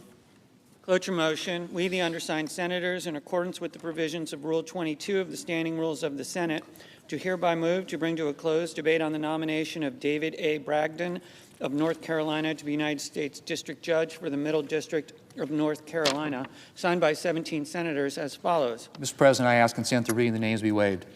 Without objection. And I move to proceed to legislative session. The questions on the motion? All those in favor say aye. Aye. Opposed, no. The ayes appear to have it. The ayes do have it. The motion is agreed to. Mr. President, I move to proceed to executive session to consider calendar number 473. The questions on the motion? All those in favor say aye. Aye. Opposed, no. The ayes appear to have it. The ayes do have it. The motion is agreed to. The clerk will report the nomination. Nomination, the judiciary, Lindsay Ann Freeman of North Carolina to be United States District Judge for the Middle District of North Carolina. Mr. President, I send a cloture motion to the desk. The clerk will report. Cloture motion, we, the undersigned senators, in accordance with the provisions of Rule 22 of the Standing Rules of the Senate, do hereby move to bring to a close debate on the nomination of Lindsay Ann Freeman of North Carolina to be United States District Judge for the Middle District of North Carolina, signed by 17 senators as follows. Mr. President, I ask consent the reading of the names be waived. Without objection. And I ask unanimous consent the Senate resume legislative session. Without objection.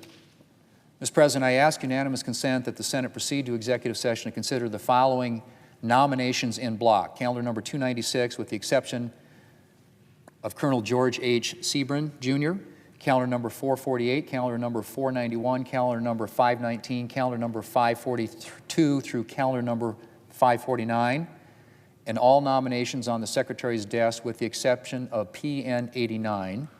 That the nominations be confirmed in block, the motion to reconsider be considered made and laid upon the table with no intervening action or debate, that no further motions be in order to any of the nominations, and that the President be immediately notified of the Senate's action, and the Senate then resume legislative session. Without objection, so ordered.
Mr. President. Chair recognizes the senator from Rhode Island. Thank you, Mr. President. I'm here for my, I guess, umpteenth time to wake up speech. This one comes upon my return from Brazil, where I was the entirety of the United States of America's governmental presence at the COP. That was it. Just me. Nobody else went. And not only did nobody else go, this is not important to anybody really outside the Senate, but for my CODEL, my congressional delegation trip of one, the State Department, under President Trump, refused to facilitate my trip. I think this is the first time where the Senate, a legislative body, has been told by the executive branch, we are not going to facilitate a CODEL because we don't like what you are doing. I don't think that has ever happened before, and whatever your views are on whatever issue, I would caution that this is a gate we need to close shut. Because if the executive branch of government can start telling members of the Senate what CODELs they can and cannot go on with State Department support and facilitation, we've got a real problem on our hands. Here's my badge from the event, which the State Department refused to facilitate. So I was there as an observer of the Global Legislators Organization for a Balanced Environment, not the State Department. That's how we had to get around it. So that's kind of a first, not mattering much, except that it's yet another executive legislative tradition blown up by the arrogance of the Trump administration and their insistence that everything has to be their way. But it's also a signal that this is how crazy they are on climate issues, how completely off base they are. So I went down to Brazil because that's where the rest of the world was gathering to discuss the climate crisis.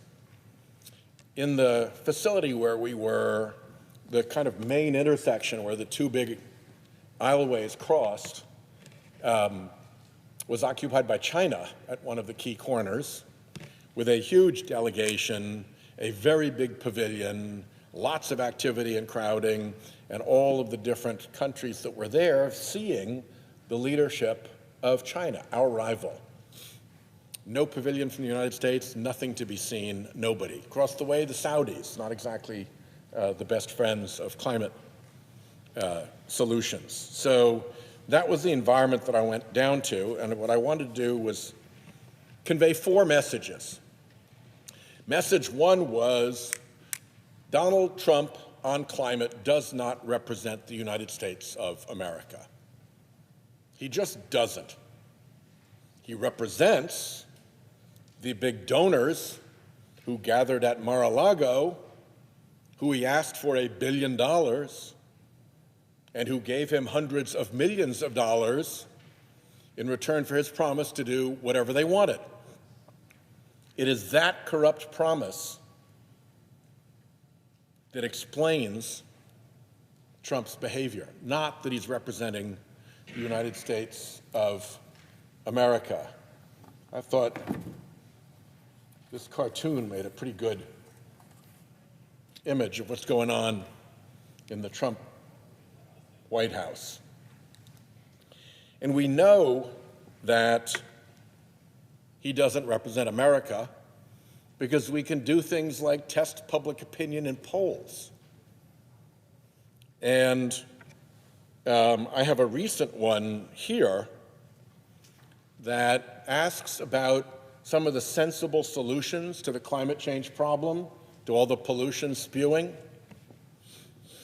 Here's one.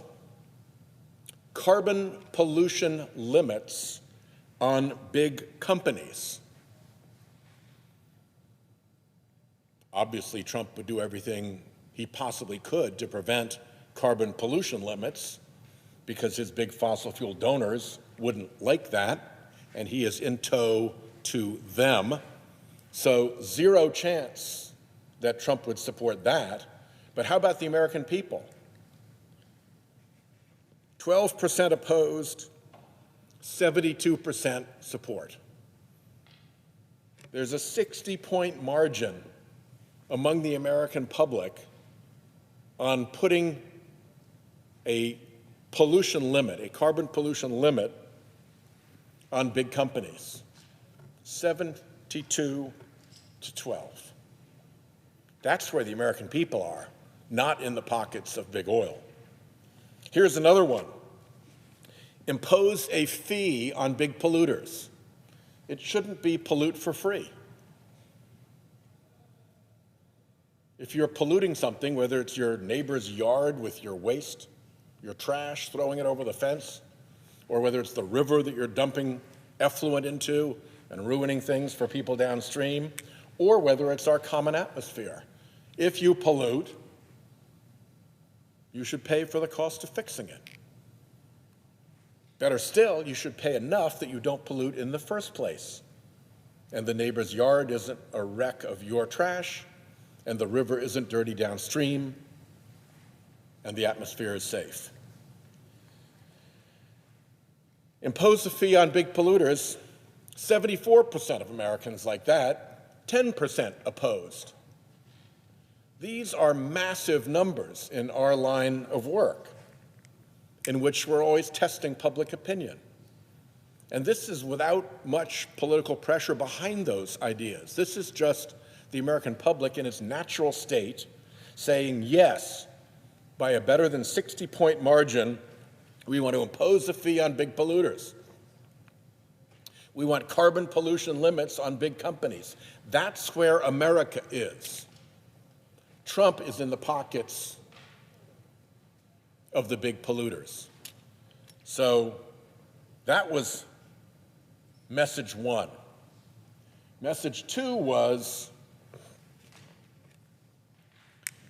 we have got to put that price on carbon, the one that the American people want, because that is the only way we have remaining to climate safety. We've driven by all the other exits on the highway. We're now left with that. And that was my second point. We absolutely have to have what is called carbon pricing, a fee, a penalty, whatever you call it, for pollution. This is part of a review from what work that the Potsdam Institute did. They looked at 1,200 climate scenarios that over the years have been presented to the IPCC. 1,200. Of those 1,200, there are 11 left, 11 out of 1,200, 11 left that put us on a pathway to climate safety. They get us back below the 1.5 degrees centigrade safety margin. Maybe safety margin, but that's the conventional one, so I'll stick with it even though it's not a guarantee. Every single one of them puts a price on carbon. No price on carbon, we fail. Other stuff that helps with climate, that may cause the airplane to crash higher up the mountain. But the only thing that gets the airplane safely across the mountain is putting a price on carbon. 20 years ago, we probably had other alternatives. Now, we absolutely must put a price on carbon. And so when I met with the Europeans and the Brits and the Australians, said to them, you have our last lifeboat. Don't let Trump sink it for his fossil fuel donors. What is the last lifeboat? It's called the Carbon Border Adjustment Mechanism. It's a global price on carbon that comes from tariffs. It's already law in the European Union, and it's about to go into effect next year. Behind the European Union is the United Kingdom. Under a conservative government, the United Kingdom decided to join the CBAM. They're in the process of aligning their internal carbon prices, and they're in the process of figuring out how they're going to charge their own tariffs.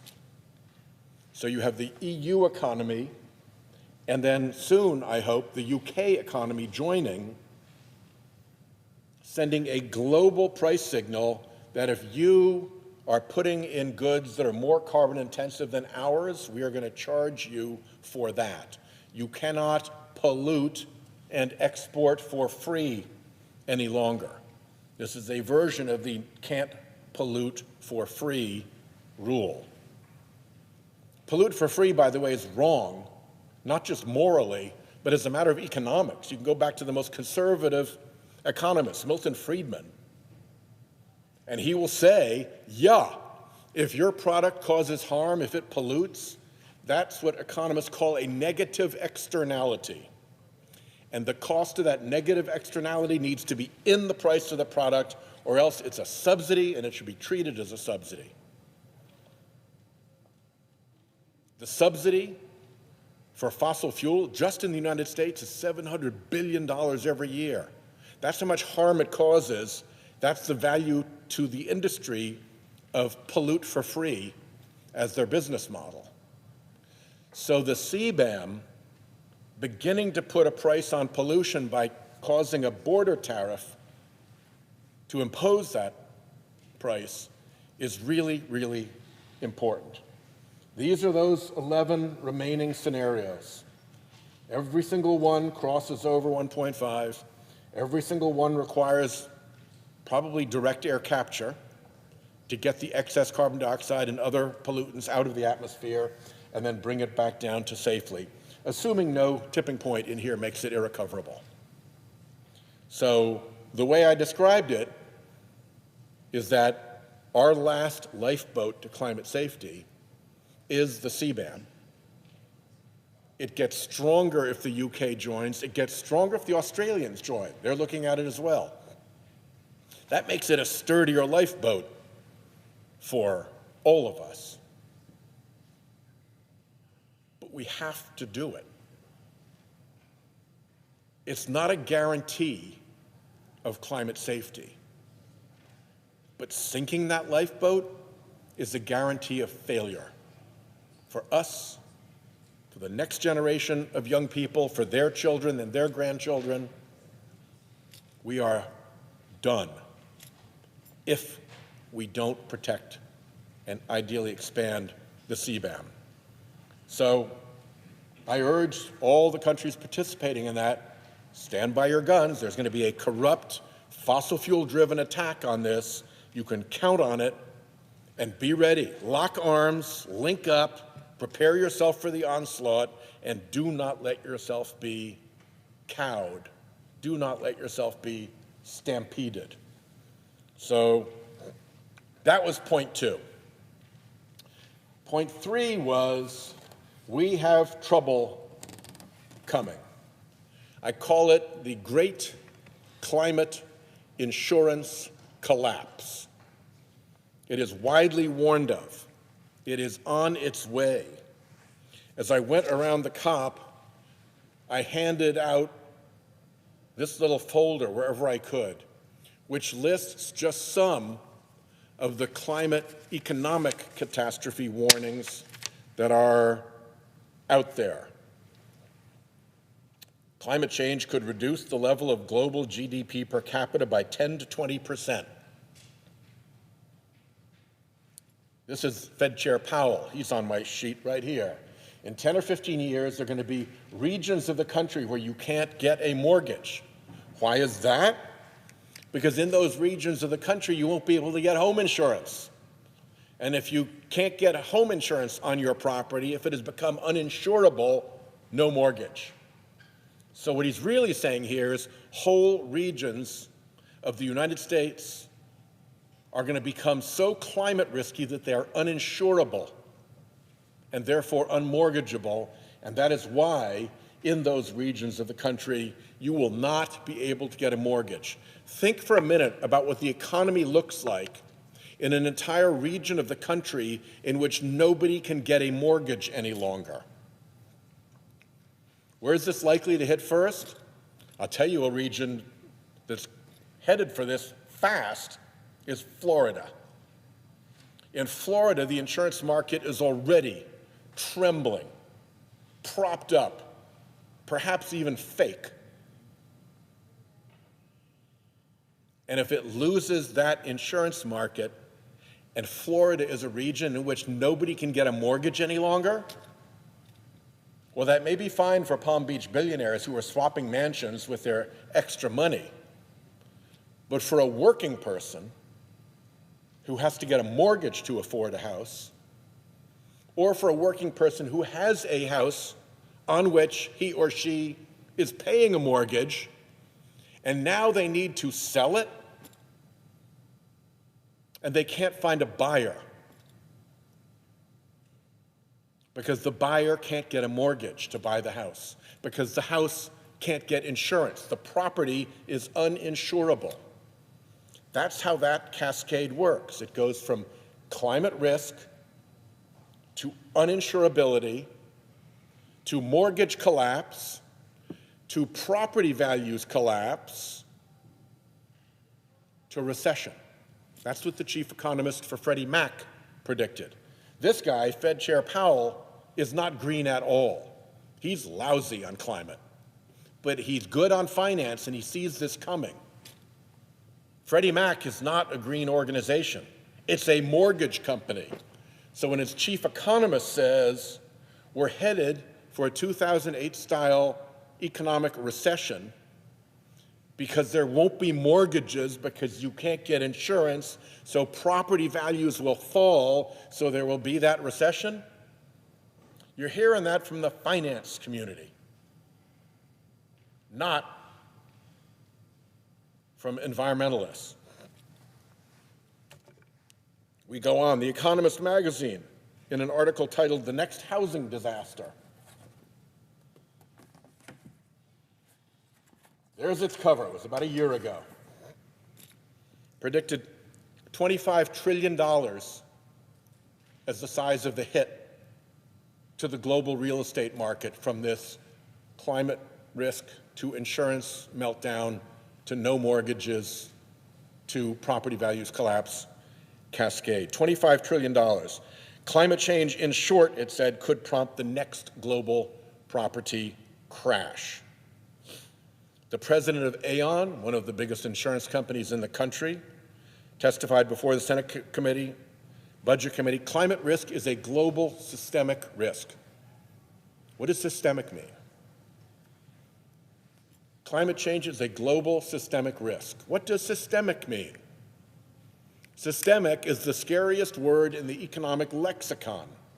Systemic means that when things go bad, it's not contained to the place where the things went bad. The 2008 recession was systemic, meaning that you didn't have to have a bad mortgage, or you didn't have to be one of the financiers who crookedly packaged the bad mortgages to get clobbered. The damage was so deep in that part of the financial system that it cascaded out across the entire economy and everybody got hurt. Car dealers, realtors, small businesses, people who lost their jobs got hurt in 2008 because it was systemic. Now you've got the CEO of one of America's biggest insurance entities warning us about this systemic risk. Here's an even bigger insurance company, the biggest one in the world, Allianz, put one of its board members out to warn that if we get past the 1.5 degrees here, and if you get up to 3 degrees, what happens at 3 degrees? which, by the way, is very much what we're headed for right now. What happened to 3 degrees? Here's what he says. The financial sector as we know it ceases to function. And with it, capitalism as we know it ceases to be viable. Same scenario. Climate risk, insurance collapse, mortgage failure, property values crash. The Mortgage Bankers Association. Chronic physical risk associated with climate change may exceed the capacity of insurance and government assistance to sustain some areas, whole regions. By the way, the Allianz guy said the same thing about regions that Jay Powell did. Whole regions are becoming uninsurable. The Financial Stability Board is the board that looks at the world's banking system. They've put out a warning saying, buckle up to the world's banks. Because if the climate risk to insurance collapse, to mortgage market failure, to property value crash transpires, the bank's balance sheet collapses. Its collateral value is gone. Its loan-to-value ratio makes it insolvent. And now you have a bank crash laid over the underlying great climate insurance collapse. That's not from me. That's not from the League of Conservation Voters. That's not from the Sierra Club. That's from the International Financial Stability Board. So that was the second message. Look out. This is about to get deadly serious, and people at the top of the finance profession are warning about it. I'll close with Bob Litterman. He was the chief risk management officer for Goldman Sachs, right? Goldman Sachs ain't green, except green with money. And he was their chief risk management officer. Here's what he told the Senate Budget Committee. A sudden revision of market perceptions about climate risk, i.e. the market realizes that climate risk is out there and has not been priced adequately into financial documents, could lead to a disorderly repricing of assets, which could in turn have cascading effects on portfolios and balance sheets, and therefore systemic implications for financial stability, like the Financial Stability Board said. So I pointed out that this risk was looming and we need to pay attention to it. This isn't about polar bears any longer. This isn't about green jobs any longer. This is a serious warning about a potential collapse in not just the US, but the global financial system. Remember, The Economist magazine said that $25 trillion hit was coming to global real estate markets. That's what this article said. So how do we prevent that? Well, one thing, as I said already, is you got to put a price on carbon. If it's free to pollute, you're going to get more polluting. There's no excuse for an industry polluting for free. There just isn't. It's morally wrong, economically wrong, environmentally wrong. It's wrong by the rules of what your mom taught you, to clean up after your damn self. But when it's $700 billion every year of harm that you're getting away with for free, that gives you a big reason as an industry to try to fake and lie and pressure your way through it. Now, you don't want to be caught doing that by your own name. You don't want it to be ExxonMobil that's doing all this in its own name. So you have to set up a whole scheme. But for $700 billion a year, you can spend a lot of money on setting up your whole scheme. And sure enough, here's an image of it I've used on the Senate floor before.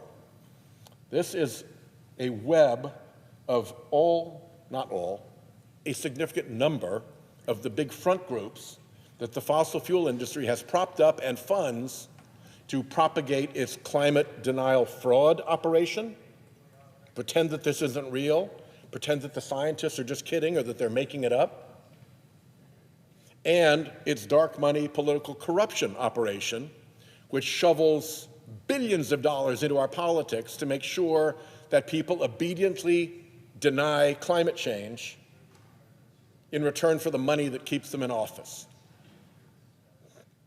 So my final point in Brazil was, if we want to win this, we not only have to get the policy right, we have to tell the story right. And this is a story with a villain in it. Just like a children's story that has a troll or a witch or an ogre or a dragon, you don't want to tell that story without the troll or the witch or the ogre or the dragon. First of all, it gets to be a really boring story. And second of all, it ain't the right story. What we have is a situation in which we are in this peril that I described. We are in this peril because the fossil fuel industry has propped up this whole array of phony front groups to spread climate disinformation, stuff that just isn't true.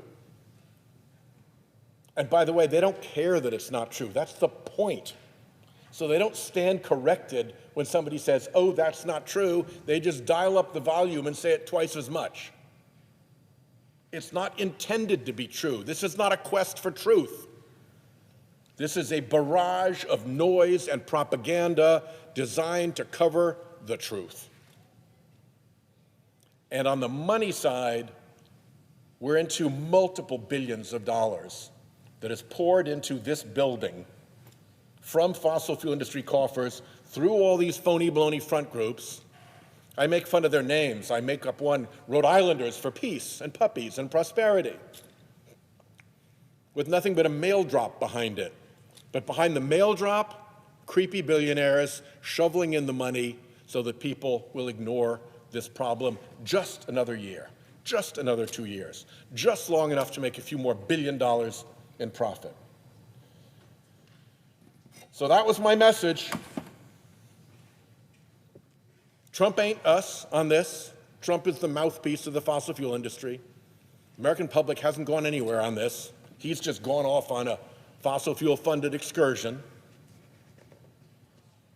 If we don't protect the CBAM and put a price on carbon, there's no way out of this mess. We are totally toast. And we're going to see the looming edge of being totally toast coming through our insurance markets. It's already happening in Florida. Watch it. It's there. I did a poll in Texas. 92% of Texans are concerned about their homeowners insurance. Everybody talks about affordability here. They're concerned about their homeowners insurance affordability. They're more concerned about that than health care. They're more concerned about that than groceries. This is a top-of-mind concern because of wildfires, flooding, hail, exploding the Texas homeowners insurance market. 63% say they're very concerned, and 66% in Oil Patch, Texas, in red Texas, in a state where zero effort has been made to connect the dots, understand that climate change links to extreme weather that is driving their homeowners insurance crisis. 66% already get that.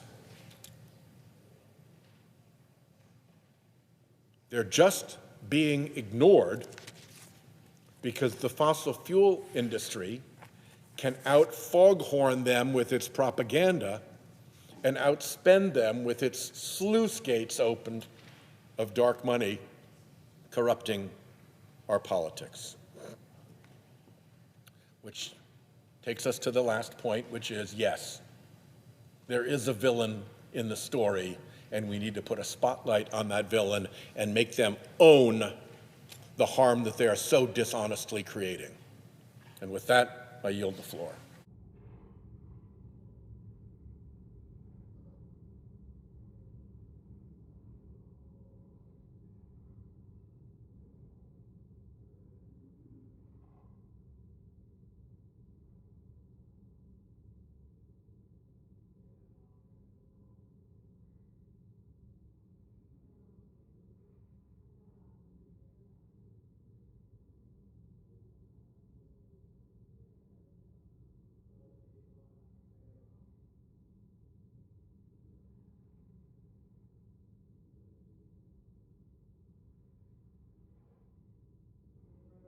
Chair recognizes the senator from North Carolina. Mr. President, I ask unanimous consent that S.J. Res. 89 be indefinitely postponed.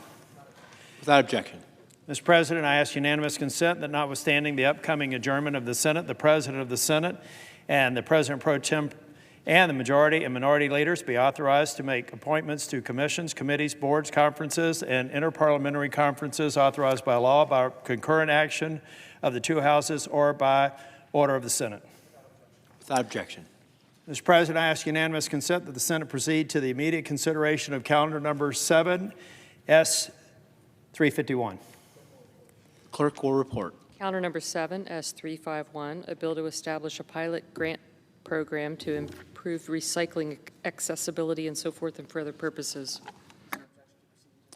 Is there an objection to proceeding to the measure? Without objection, the Senate will proceed. Mr. President, I ask unanimous consent that the bill be considered read a third time. Without objection. Mr. President, I know of no further debate on the bill. Is there further debate? Hearing none, the question is on the passage of the bill. All those in favor say aye. Aye. Opposed, no.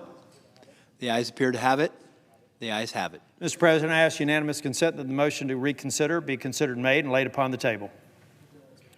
The bill is passed without objection. Mr. President, I ask unanimous consent that the Senate proceed to immediate consideration of calendar number 225, S2110. The clerk will report.